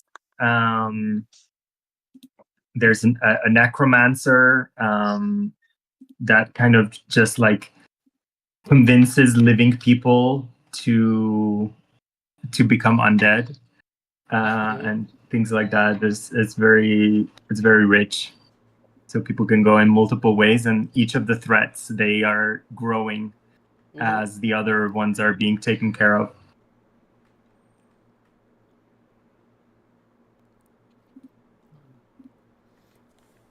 One thing that I'm risking right now, not risking, but getting a little bit out of my comfort zone, is for start playing. is now going for a Strahd game in Pathfinder. And, well, Pathfinder players are spoiled because the the each adventure comes with a player's guide, and each adventure comes with extra content like subclasses, um, with race options, archetype stuff, and other bits. So I was trying to keep up with the same level of detail of that, and with that, I got very excited to homebrew a like a subclass for the gunslinger to be like a Van Helsing kind of monster hunter. Cool. And well, can't wait. There is already one on D&D Beyond. You don't like that? Oh no, but in Pathfinder, Oh, okay. that's the challenge. Got it. Mm, I feel like Blade would be a very good Pathfinder like character style yeah. with the I- guns and the swords and I saw a thing yesterday that apparently people had spent a lot of time fixing on. It was they had made a nuclear, or well, the D&D version of a nuclear bomb. Oh no. the comet. And no, it's simpler but stupider. It requires some preparation, but Warding. You- no. Glyphs of warding. no, like a big, much bigger, much bigger. Portable hole and a bag of holding. If you cross two things that has their own pocket dimensions into each other, they go kablooey, and they go kablooey big. So one of the things you could do technically is you can put a portable hole up on a wall, as long as it's flat, and then stay very far back and get. They had done a think of like a what's a bow, but much bigger, almost like a siege weapon. That they had imbued one of Catapult. these. No, like a siege weapon. There's Ballista. no, that's still basically still a catapult. Trebuchet? Anyways, no, that's a fancy one. Anyways, it's a giant crossbow. Mhm. But they had imbued the bolt, the inside of it, with the like they'd made a hinge or something, and then had a carved out inside, and they had used the same enchantment that is on a bag of holding. So technically, this bolt was a bag of holding, Oh. and across the battlefield, they shot this thing into the portable hole, and it exploded. And it explodes, and I think it like devours a mile area or something. And apparently, this had just started as somebody's thought experiment of how can we do this and still live. And then somebody had done a campaign which was basically focused on this. And like, well, technically, if you follow all of the rules, yes, this is doable. Is it practical? No. But is it doable? Yes. Well, I'm But good now. it opens a gate to the astral plane, right? And all your things ends up in the astral plane, everything that was inside those things. But I think there's that they explode. I think Hans left. Yeah, I think so. Well, were you guys looking at Foundry when I revealed the last card? Yes. Yeah. Mm-hmm. Oh, nice. Because I forgot to tell you that there was like the thing that got me stuck like for 30 minutes trying to make was that effect with the last card. I'm very proud it worked. Yeah, it was cool. Oh, right, I'm back. Sorry about that. There you go. So, as you leave, and I'll try to do more of those kind of effects in other scenes that has like scripted events like these. It's not that complicated. But well, I'm good as well. And well, as this is done, Madame Ava, still with her mysterious smile, looks at you as she plays with her long fingers once more. Now, we'll go for the private fortune telling. I haven't, however, foreseen who wants to go first. Perrin just raised I his can do hand. No, kidding. I'll do it. Very well. I ask for all of you to leave. Okay. All right. Oh, girl, let me know With- when you're done. I'm probably gonna go after you. Okay, With that, Stay safe. I'll try. I think it's better if I move you guys on another channel. So, I think it'll be easier this way. So instead of moving all of us because Yeah. of the stream, so I see you guys in a bit. Bye, people. Finally, just you and I. Oh. Just us. Very well. So, with that, you can see she looks at you. She's a little bit intrigued. She starts like playing. You can feel like things like just sticking on you in your body, and you feel that that's her way of just trying to get the card between your robes, as she's like slowly trying to find the card with her mind, pretty much.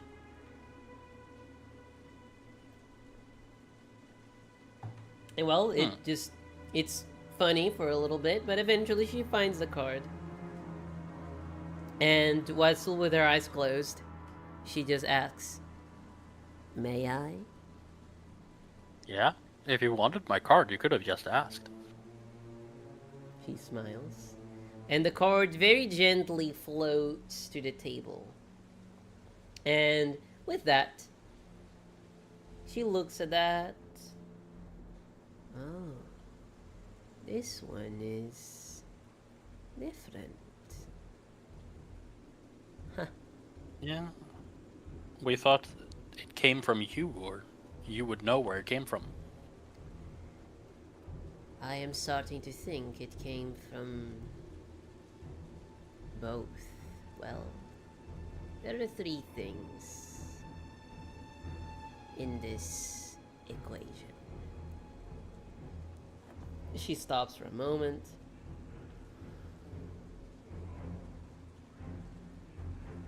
Don't you fear it? The unknown? Well, if it, she just.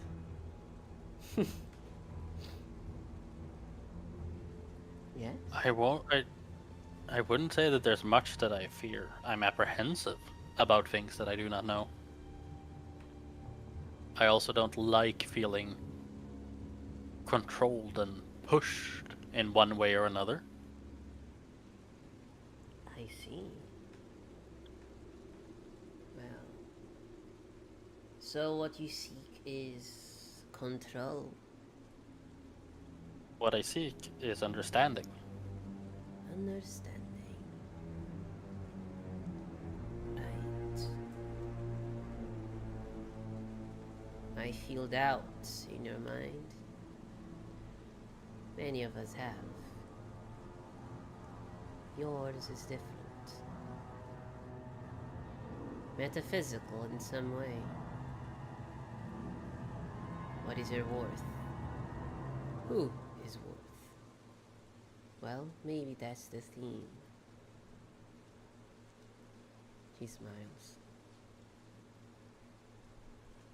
Suddenly, just like she snaps her hands towards the card in a very fast movement, and you can see she just like makes some like a strength with her hand. You can see like the veins getting expanded, and also the tendons also just like popping out of her skin.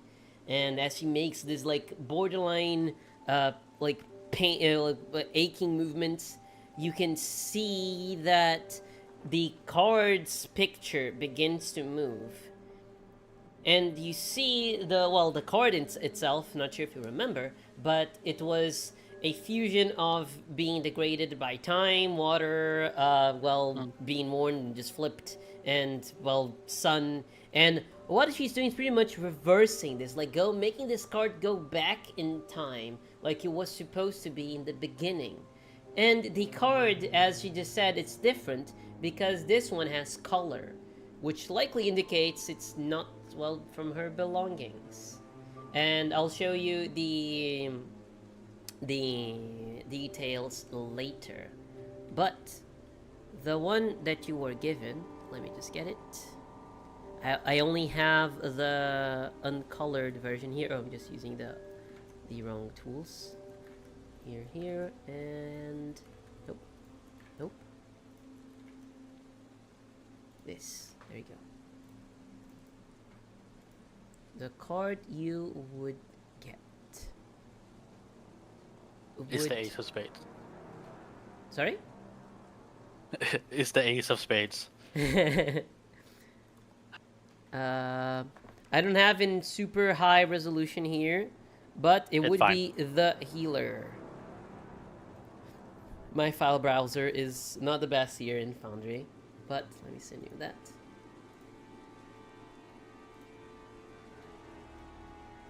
There. Of course, it has color. I'll get the colored version later for you. But I feel your worth is what might be in need of healing. Maybe you is the actual healer. She stops, she thinks. What you seek hides in plenty of forms. But maybe it's not for me to say. He stops. There is choice. With choice comes prices.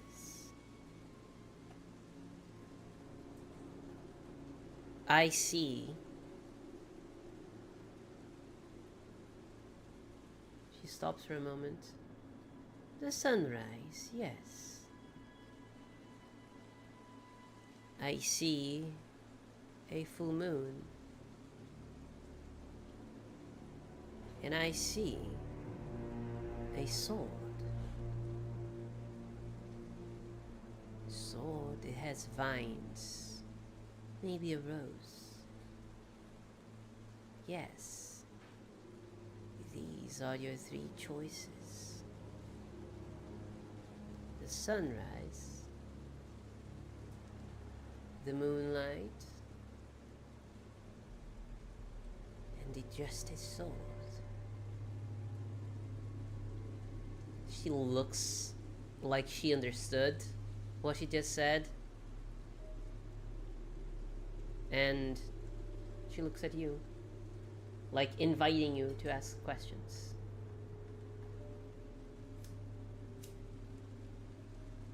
Are these supposed to be different paths or different choices? Both. All of them will lead to different consequences. Yet all of them will get you to the end. Which she now taps the card.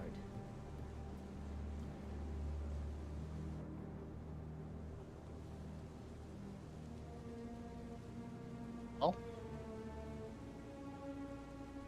I don't know what choices it is. I don't know what choice I will make. What we'll find out. Don't worry. Whatever you pick, you will always regret. She smiles. All choices have consequences. Well, why don't you invite your friend? I will. Alpha, before I leave, Yeah. just want to point out the reason why I started giggling like a madman is the healer card you sent to me. I know it's somebody that, is healing somebody who's laying down. In my head, I just saw somebody who's trying to lobotomize somebody who's sleeping because there's two things up on their eyes. Sorry, that's just so you did. It's as soon as I thought, I was like, I didn't see your camera. I was like so into the role play, looking around my house. Like I could see the sunrise, the moon, and and the sword around me. I'm gonna have a hard time remembering those objects, by the way. Don't worry, I'll make a handout for you. I don't have it ready yet, but you will No, going to have it's a fine. handout. Okay, well, I'll send in one of the others. Okay, so why don't you go there, Bye. make a role play with Yep. them, and Madame Eva will be here waiting, as they can Yep. just join the chat.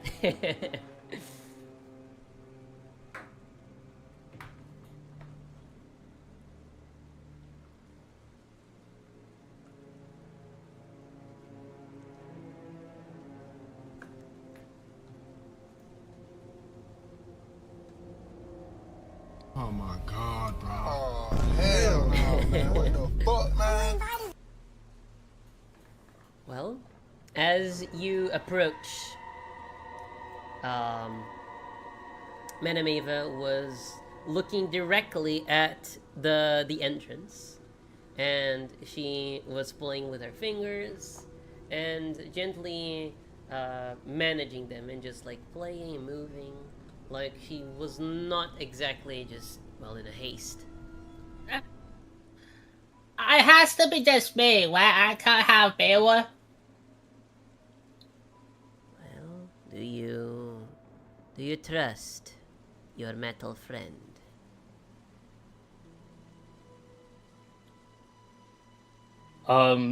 She. Honestly, no. So, If I'm gonna need extra cushions. Just gonna grab a few cushions and just stack them on top of each other. Oh. Your card, please. Yeah, she hands it over. She takes that. She looks. I just don't get it. Constructs don't dream. Yeah, I saw you when I was in a state of shutdown, I suppose. That doesn't make sense. Dreams are something of the order of the mystic. I started to understand once I read your friend's card. It depends on many things. But what I see is three things. Myself as the messenger. The card as the message. And you as, the listener. She smiles.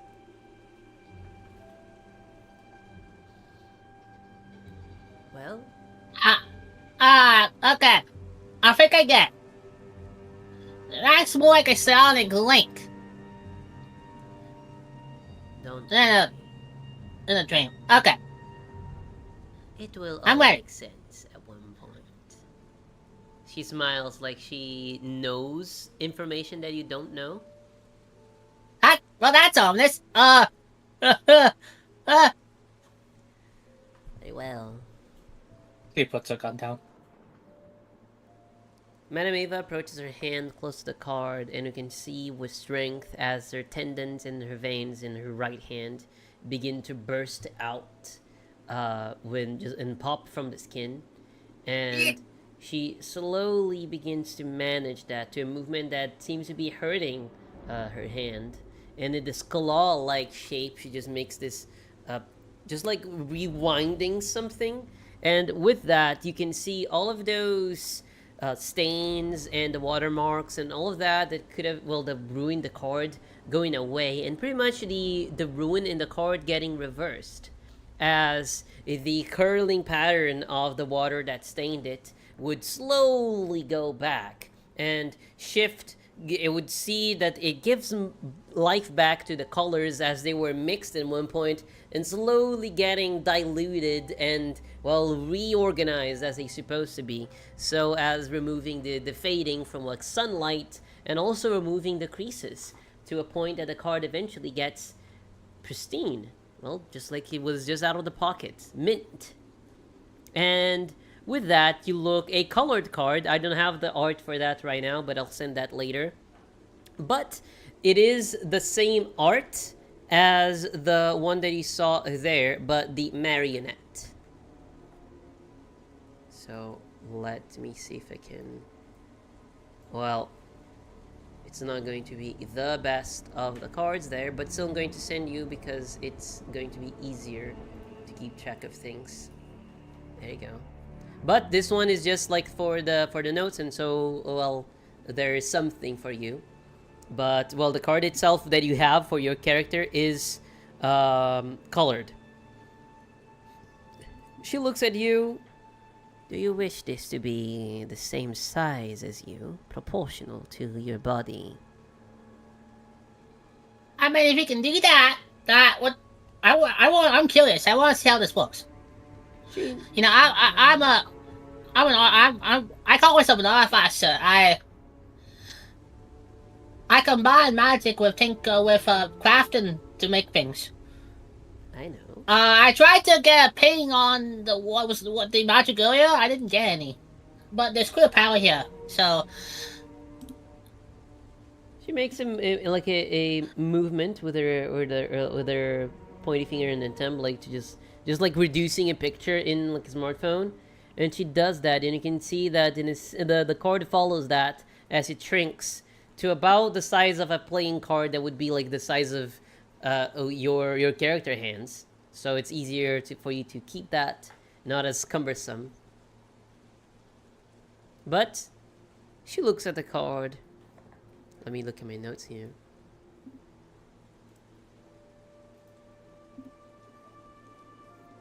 Very well. So, you were given a heart, but something else sleep inside of it. Steel holds a shadow, and the shadow knows your name.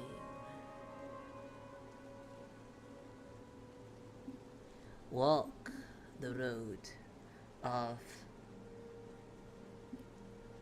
She stops. Walk the road of cold mists and silent prayers, and you will get a chance to see your twin once more. And maybe where you will sever the chain.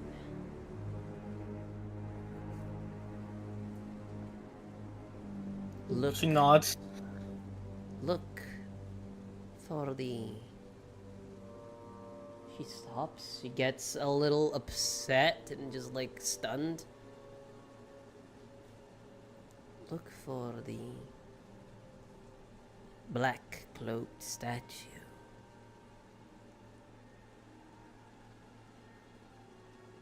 She looks once more at the cards there in the table, looking at the bishop, looking at you.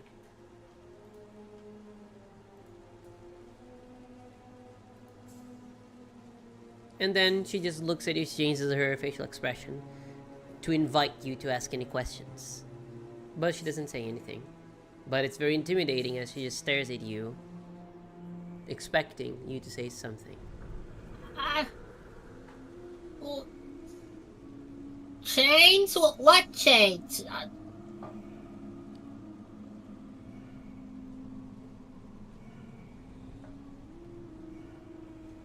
Oh, I'm just finishing. What?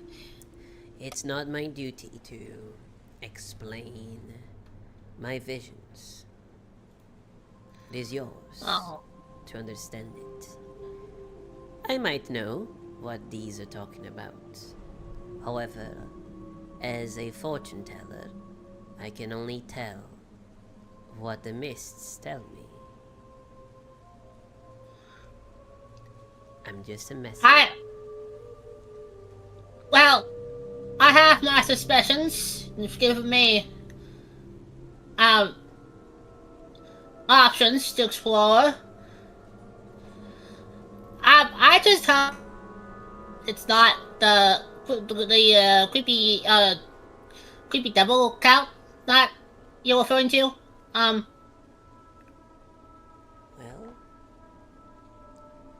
I'll let you use your experience.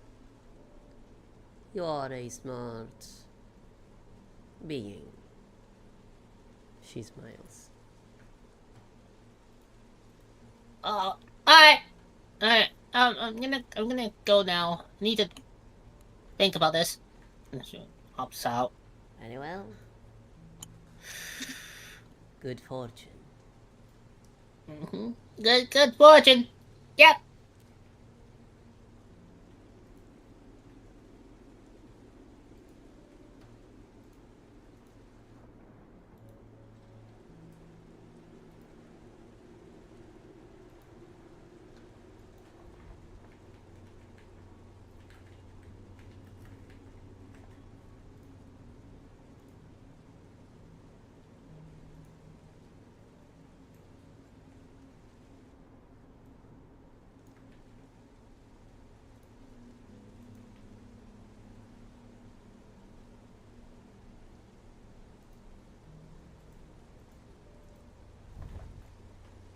Hi.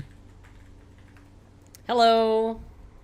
I was just being questioned about Wheel's body, so it was a fascinating moment. But we'll continue when we Oh, all go out. well, now I'm curious. What do you mean by that? Well, they started questioning, like about the rumor that they've heard that I'm possessed, and that and that whether the original owner of this body is still within, or this kind of stuff. And so basically what got revealed so far is that like she died and she is no longer in this body. And Orgel asked if I had something to do with that, and I said, well, I'm not sure. Well, but I think not. rumors are spreading. Yeah. All right.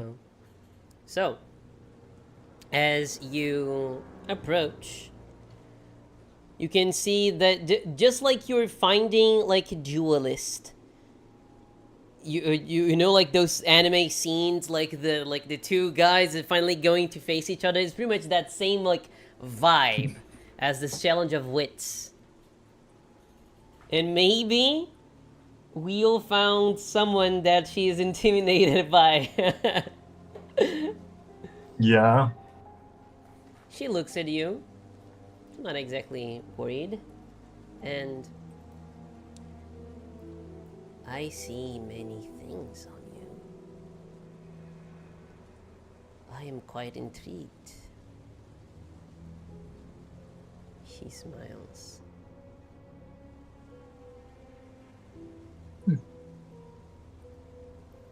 She just raises an eyebrow as she closes her eyes, and you can see they start like twitching. She moves her hands, and you can feel like your pockets are just like being touched. She's like pickpocketing you, but with her mind. But not like in the body, but more like in the mind. No, you feel like your pockets being touched. Like you can feel her hands touching your pockets. Okay, now let's not be disrespectful here. And she like squeezes her pockets flat. I was trying to I fetch think we your card. Okay. You can ask me. And then she hands it over. She smiles. She takes it.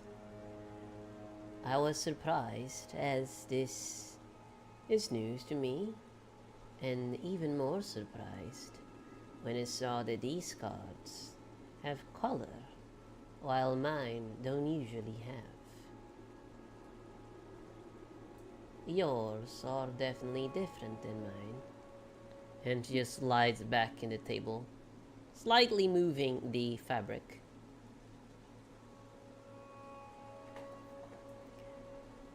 There is something odd with you, Leo, that I can feel is under a battle.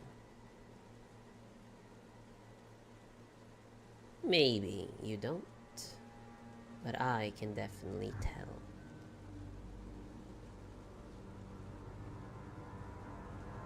You can be much more than you think you can be. And what you think you are doesn't need to be true. Identity. I see. She smiles. Very well. Let's start with that. For once, a Giorgio got me curious.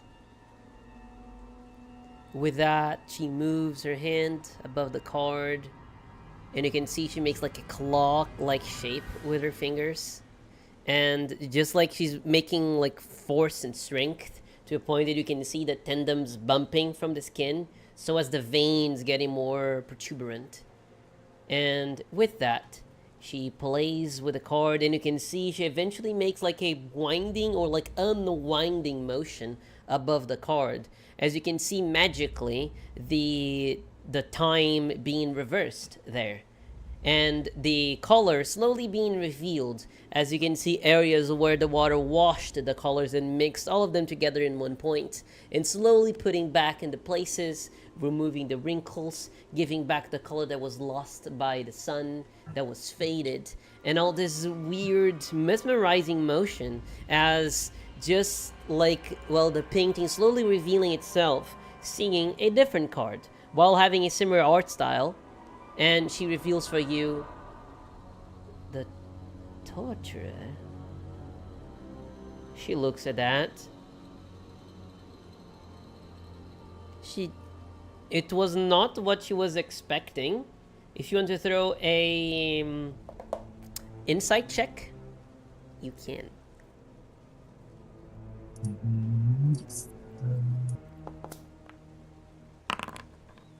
Nope. Oh. Yeah.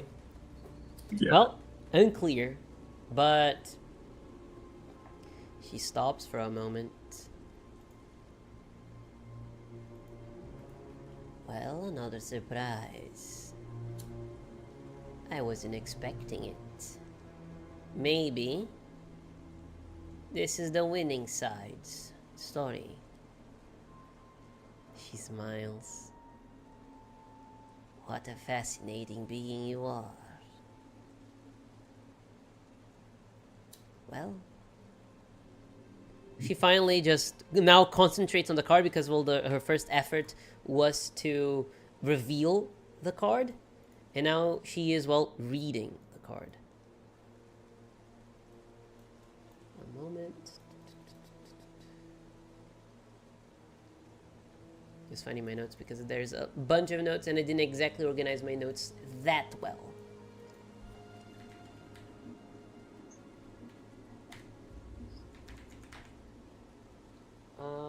Here. Very well. With that, she stops, looks at the card, thinks for a moment, and finally speaks.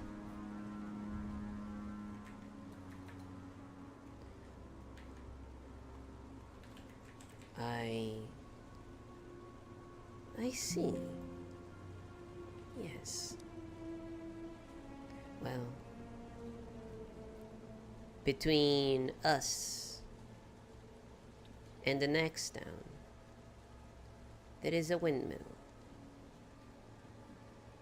And while everything says to not go there, you should really not go.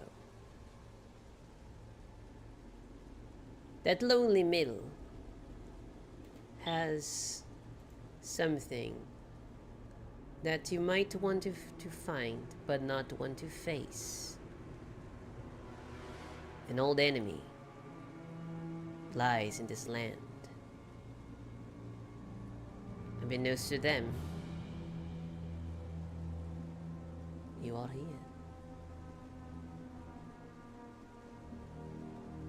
Use that as Because your advantage. you say because of them I am here? I am unclear. I can't really tell.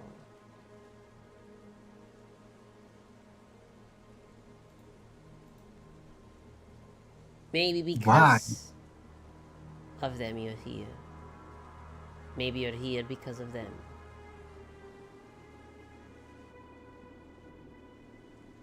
As I said, you should really be given 2 cards. Maybe if your fate is changed, your fortune might be changed as well. Might.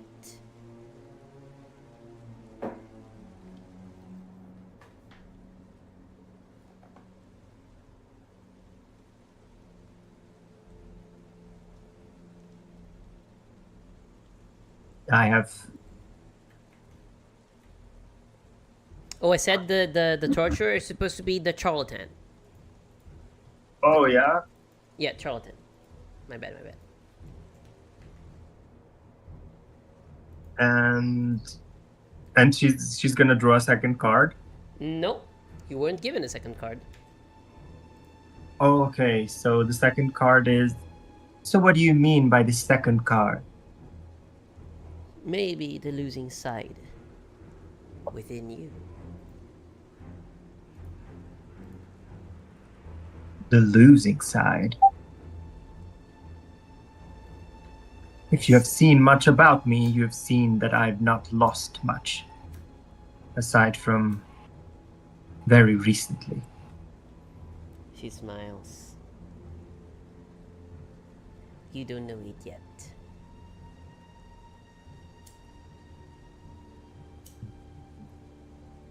So, do you really know who I am? Can you tell me what I was called? I can tell you many things, while things that are beyond the mist's message. I can stray from it.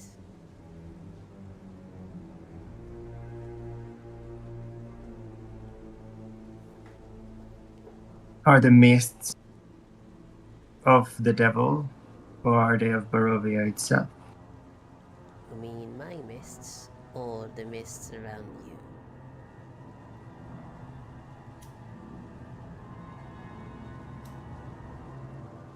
I did not know that they were different. The cards and the mists. Oh, they speak to me. That's why I have limited things I must share. I can only tell what the cards and the mists tell me. However, if it's not about me, if it's, well, the material mists, then yes, they are under the devil's control.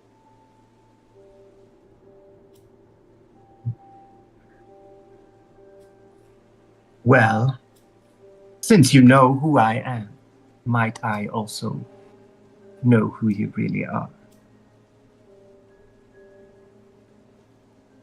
Whatever you know already is enough.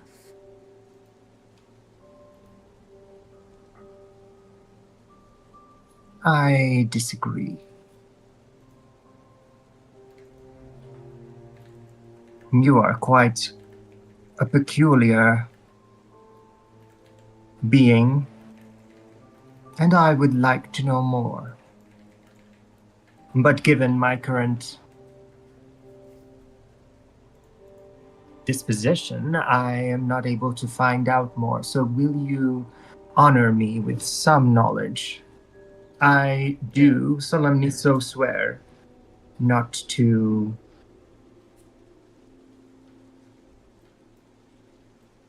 disclose and not to use it against you. I will not.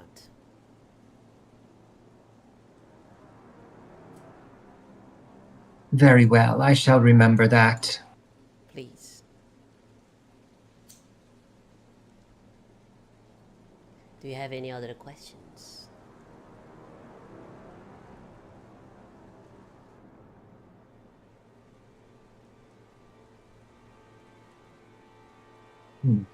To move myself back into a position of power, does it suit me well to stay with this group? Maybe too much.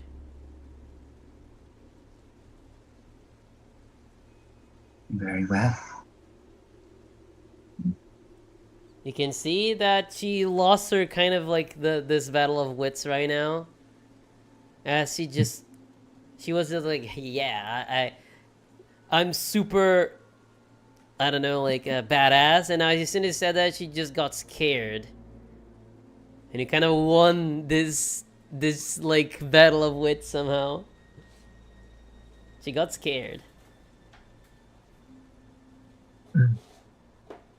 So, Madam Ava, before I leave, did you plant this card in our dreams, or was it by some other mysterious means that they appeared? As I said, I'm just a messenger. The card is the message, and, well, the contents are much more esoterical than I can explain. So you don't know who sends the message, even though you have been communing with them for how long now?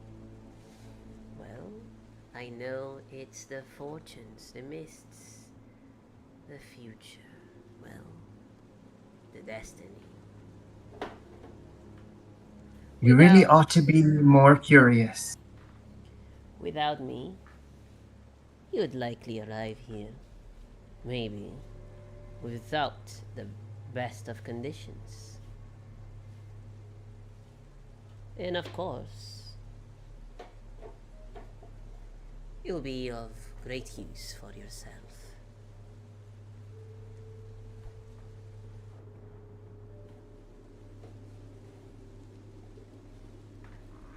Very well. I thank you for your reading. She smiles and nods.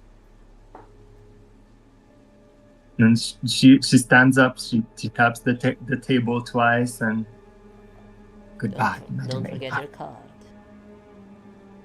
Yeah, she grabs her card, puts it in her pocket.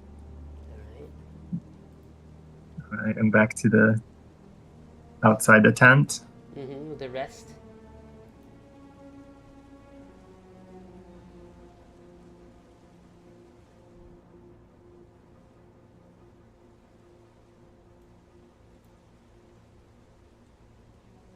Hello.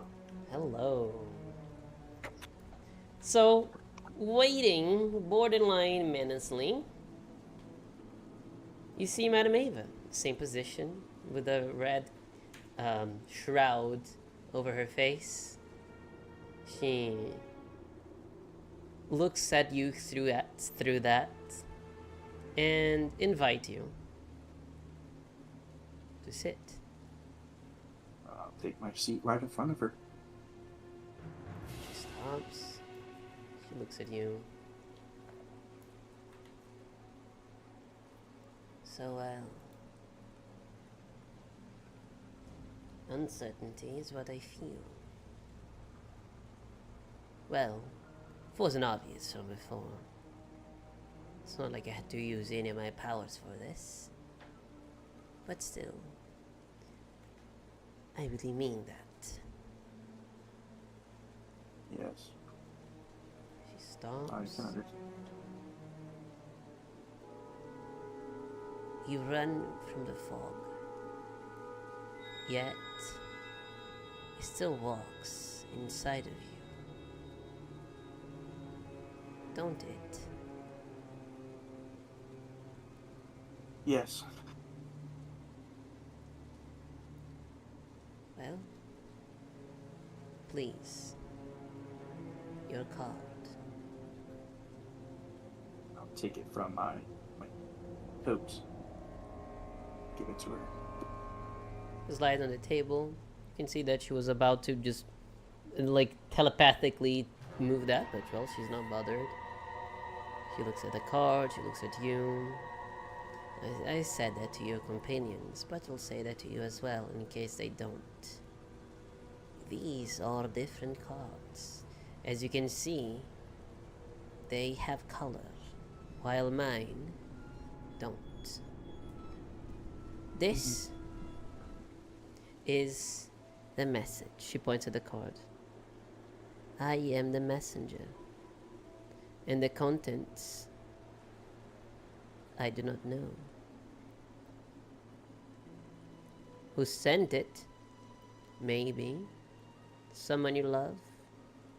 Maybe. It is your own self in the future.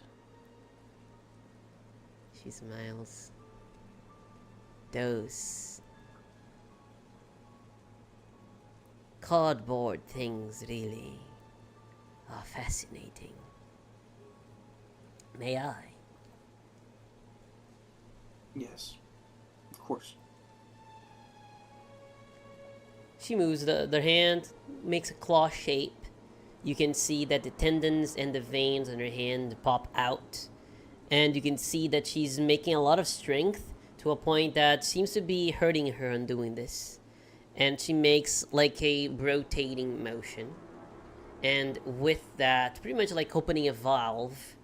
But, well, what if maybe like unwinding a clock? And with that, you see all of the different interparities on the cards being reversed. The colors being brought back, and yes, it has colors as I mentioned, and the lack of them returning as well from the sun, and many of the wrinkles and creases being reformed and reshaped. With that, the shapes are quite uncertain, but she speaks. You run from the fog, but it still walks inside of you. The kid you lost is not only a memory, and the fire-eyed shadow knows your name. She stops. Follow the blue-winged guide across the broken roads and silent roofs, and I will show you where the mist was born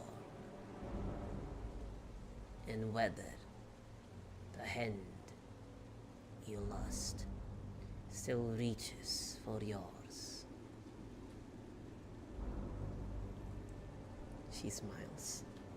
And then you see in front of you, let me send you the card. I'm just sending you this because of the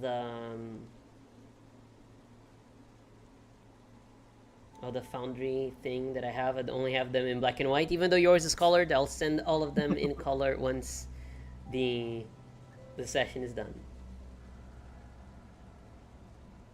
And it is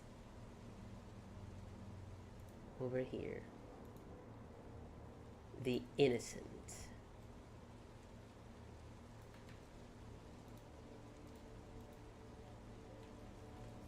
There.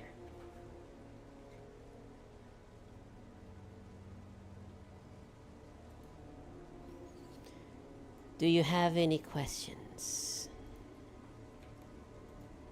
What does this mean? I'm not the Can you one tell? that you should ask.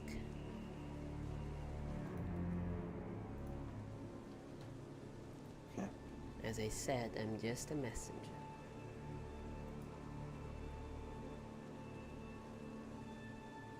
Understand.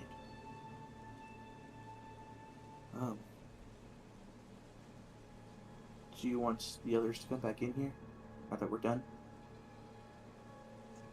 Well, they are invited in if they want.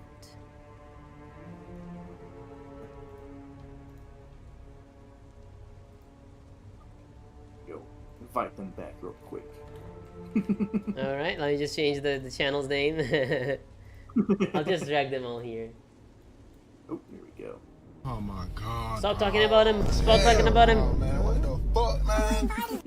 Yeah.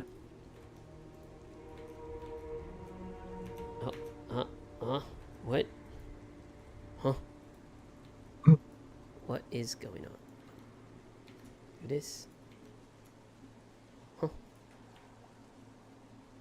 Well, question: do you guys want to return back to Madame Ava's tent? You don't have to go there anymore, but if you want. Well, maybe if she has us as a group, Sorry? maybe if she has anything final to tell us as a group, I don't know. No, to just like farewell. I hope you all get to understand your fortunes, and I hope you have, well, what they say every time, good fortune, good fortune. I think Orgel is very much on the he is done with these Vistani right now, and doesn't want to stay there with them because we never get a proper answer from them, and these people don't seem. Or I don't like them as much as I like the first group. I think it's because of all the things that has happened since we met them. So I would vote for leaving this place, meeting up with Ismark and Irina again, and setting up our own camp away from these people. But that's a group decision. Putting you guys back there. I think upon your suggestion, like to go check out the tent, I think Wheel is just like it's not worth it.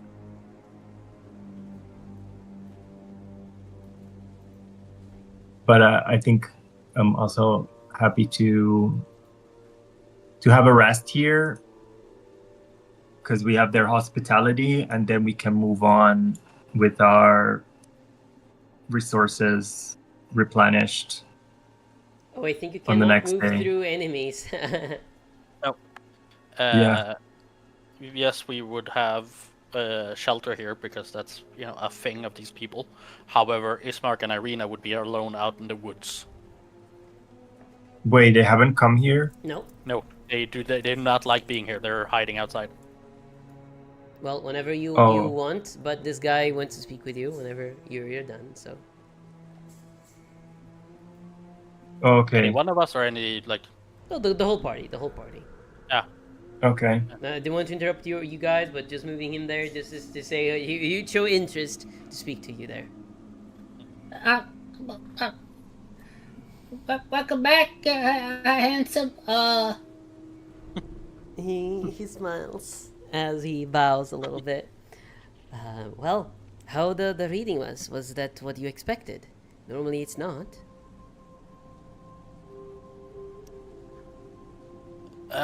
Yes, What I expected. and yes. Yeah. How it was? Yes. It went about as expected, in the meaning of I came away equally or more confused as when I got in there. Oh, Same. but wasn't it just like some guidance, at least? Yes, there was information given, but Oh, let me just remove this here. information was given, at least for me. But it nothing so far has told me what my next steps should be. Huh. Well, maybe you just need to wait then.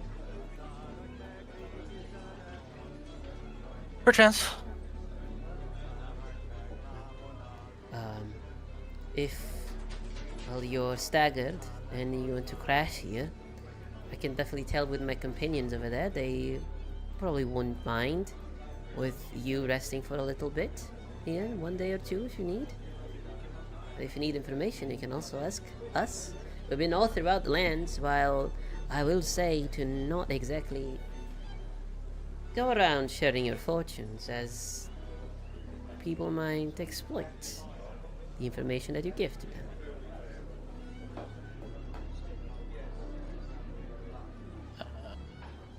I'd say even to yourselves, but, well, I imagine you are a good group. I actually have a question for these people, but I can't seem to find the information I need. Well, hit me. Because it's the Madame Eva's reading notebook is blank for me right now, so I can't find the info I need. Let me see in here. Basically, what I want to ask is the bishop card said something lake and with mountains close by. If that rings any bells for this dude. Okay, indeed, those things were Madam Ava reading. Why it's not showing up? Public figure ownership observer.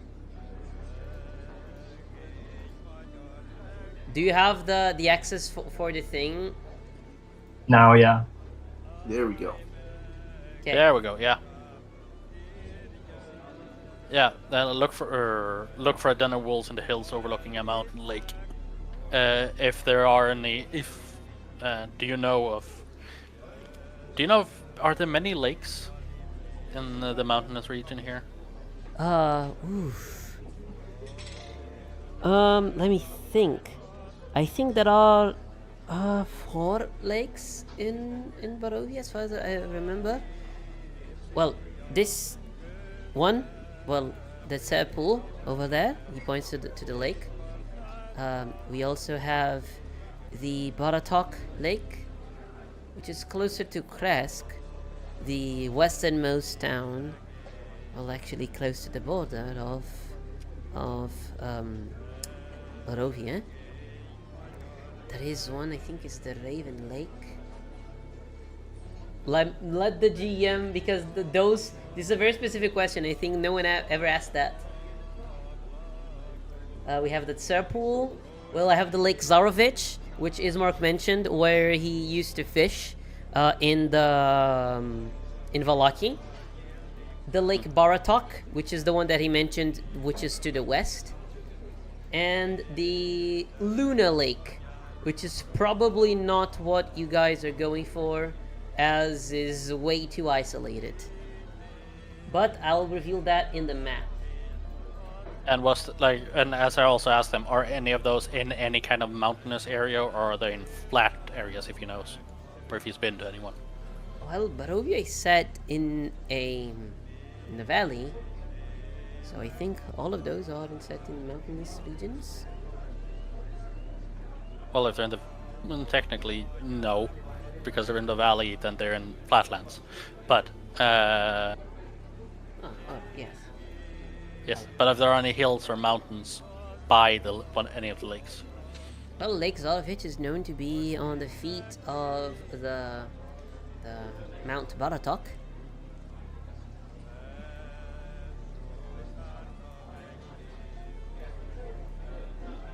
So let me reveal for you guys the lakes there, as you give you more or less the directions.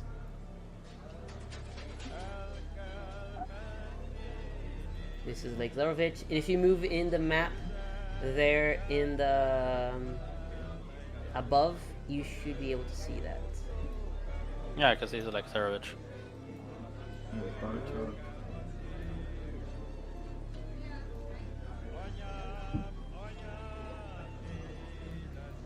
Okay, the circle's already revealed, and over here, the Luna Lake. So, let me make the tiles visible. Luna Lake, Lake Bartok, and Lake Zarovich. There you go. Okay. And which one was it he said was close to mountains or close to hills? The Lake Zarovich is known to be with the mountains. Okay. We're already heading that way anyways. So. And, well,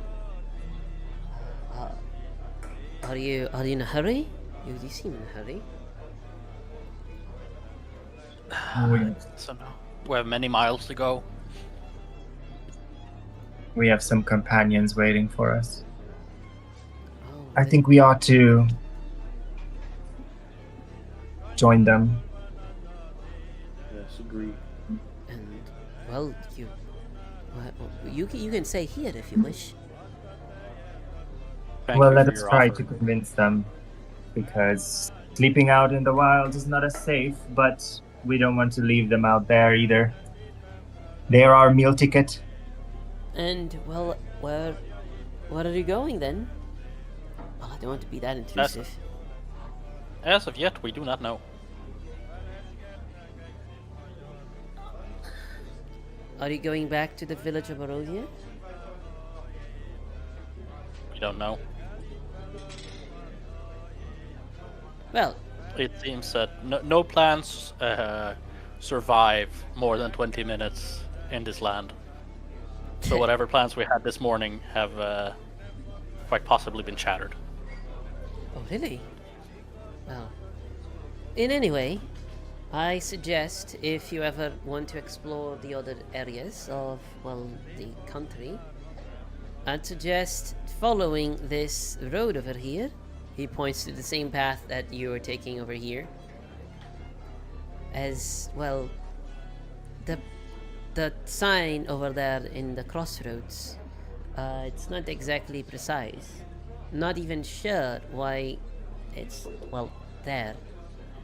But the quickest path towards Valaki is, well, following this, road here. Oh, I'm definitely gonna inside check that statement. Okay, go for it. I do not trust this person. He's been way too nosy. Inside check. Roll good. No, of course not. Of course not. You piece of crap digital dice. Well, the path that goes to Valaki that is just going up and down in the mountains to just eventually reach the bridge, which is honestly a couple of miles that way. It's extra complicated path towards there. And this Do you is much travel simpler. around? Do you travel around inside the country often, or do you also travel outside? Well, we stay mostly here, actually. We did a couple of our journeys around. Sometimes we need to, well, go in missions outside Barovia to acquire some goods, as here we have, well, limited goods. But, you know, it's a fine place. Oh, let me make a drawing for you. And I'll have to draw in this user over here so I can have like two maps open at the same time. So this right now is what you know of the land already. Over here will be the pool which you are right now, and these are the crossroads where you saw those things. According to him, to get to Vallaki, you must follow this road that goes like this, and then there is a bridge that this goes around and loops to get there as a shortcut, and then it keeps going and then goes to Vallaki, while this one goes something like this.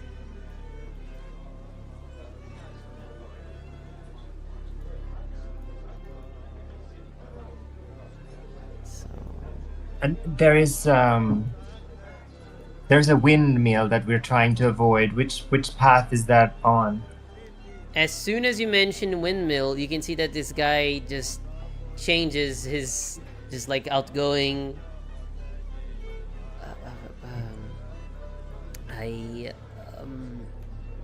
I don't suggest you should go there. That's what I'm saying. We're trying to avoid it. Sister Anna here has just warned me about it, you see.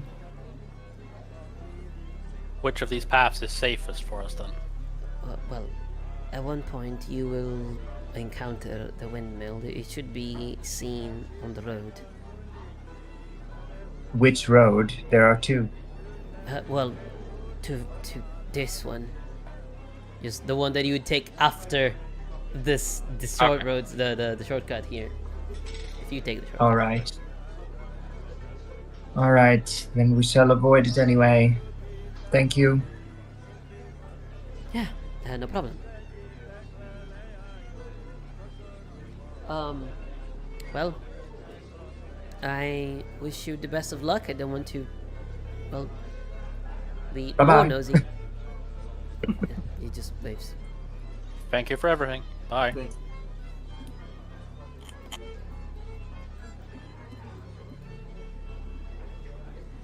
Very Before we well. meet up with the others, did you guys get a finish on what we was talking about earlier? Yeah, you can certainly ask more. Although as we're walking, I like. I am. I don't think I would have more questions. I got like the answers that I needed. So for now, I'm kind of good. But it was perfect timing for you to jump Yeah, into the other audio. It's like, oh, we're asking questions. Bye. yeah, yeah, it was very cinematic. Yeah. I'm very glad I got to use the rumors that we got in the beginning. Yeah. Oh yeah, I was trying to make them to be put to use, so adding a little bit of flair, adding some more rumors. Did anybody miss that, by the way? Belle, did you miss that? She What? got out in the tail end. When she got out when you went in, and we explained the overview, basically. Okay. Okay. So you're still role playing while I was out. Nice. That's much Yes. less concerning. Well, if you guys want to stay for an elongated scene, you are more than welcome to. I will have a game right now, which I'll barely have time to do, and I'm already a little bit late for that. But the whole thing it was on me yesterday. It's not feeling the best. But, well, thank you all for today's game. As I mentioned, it was, well, a lore-heavy session.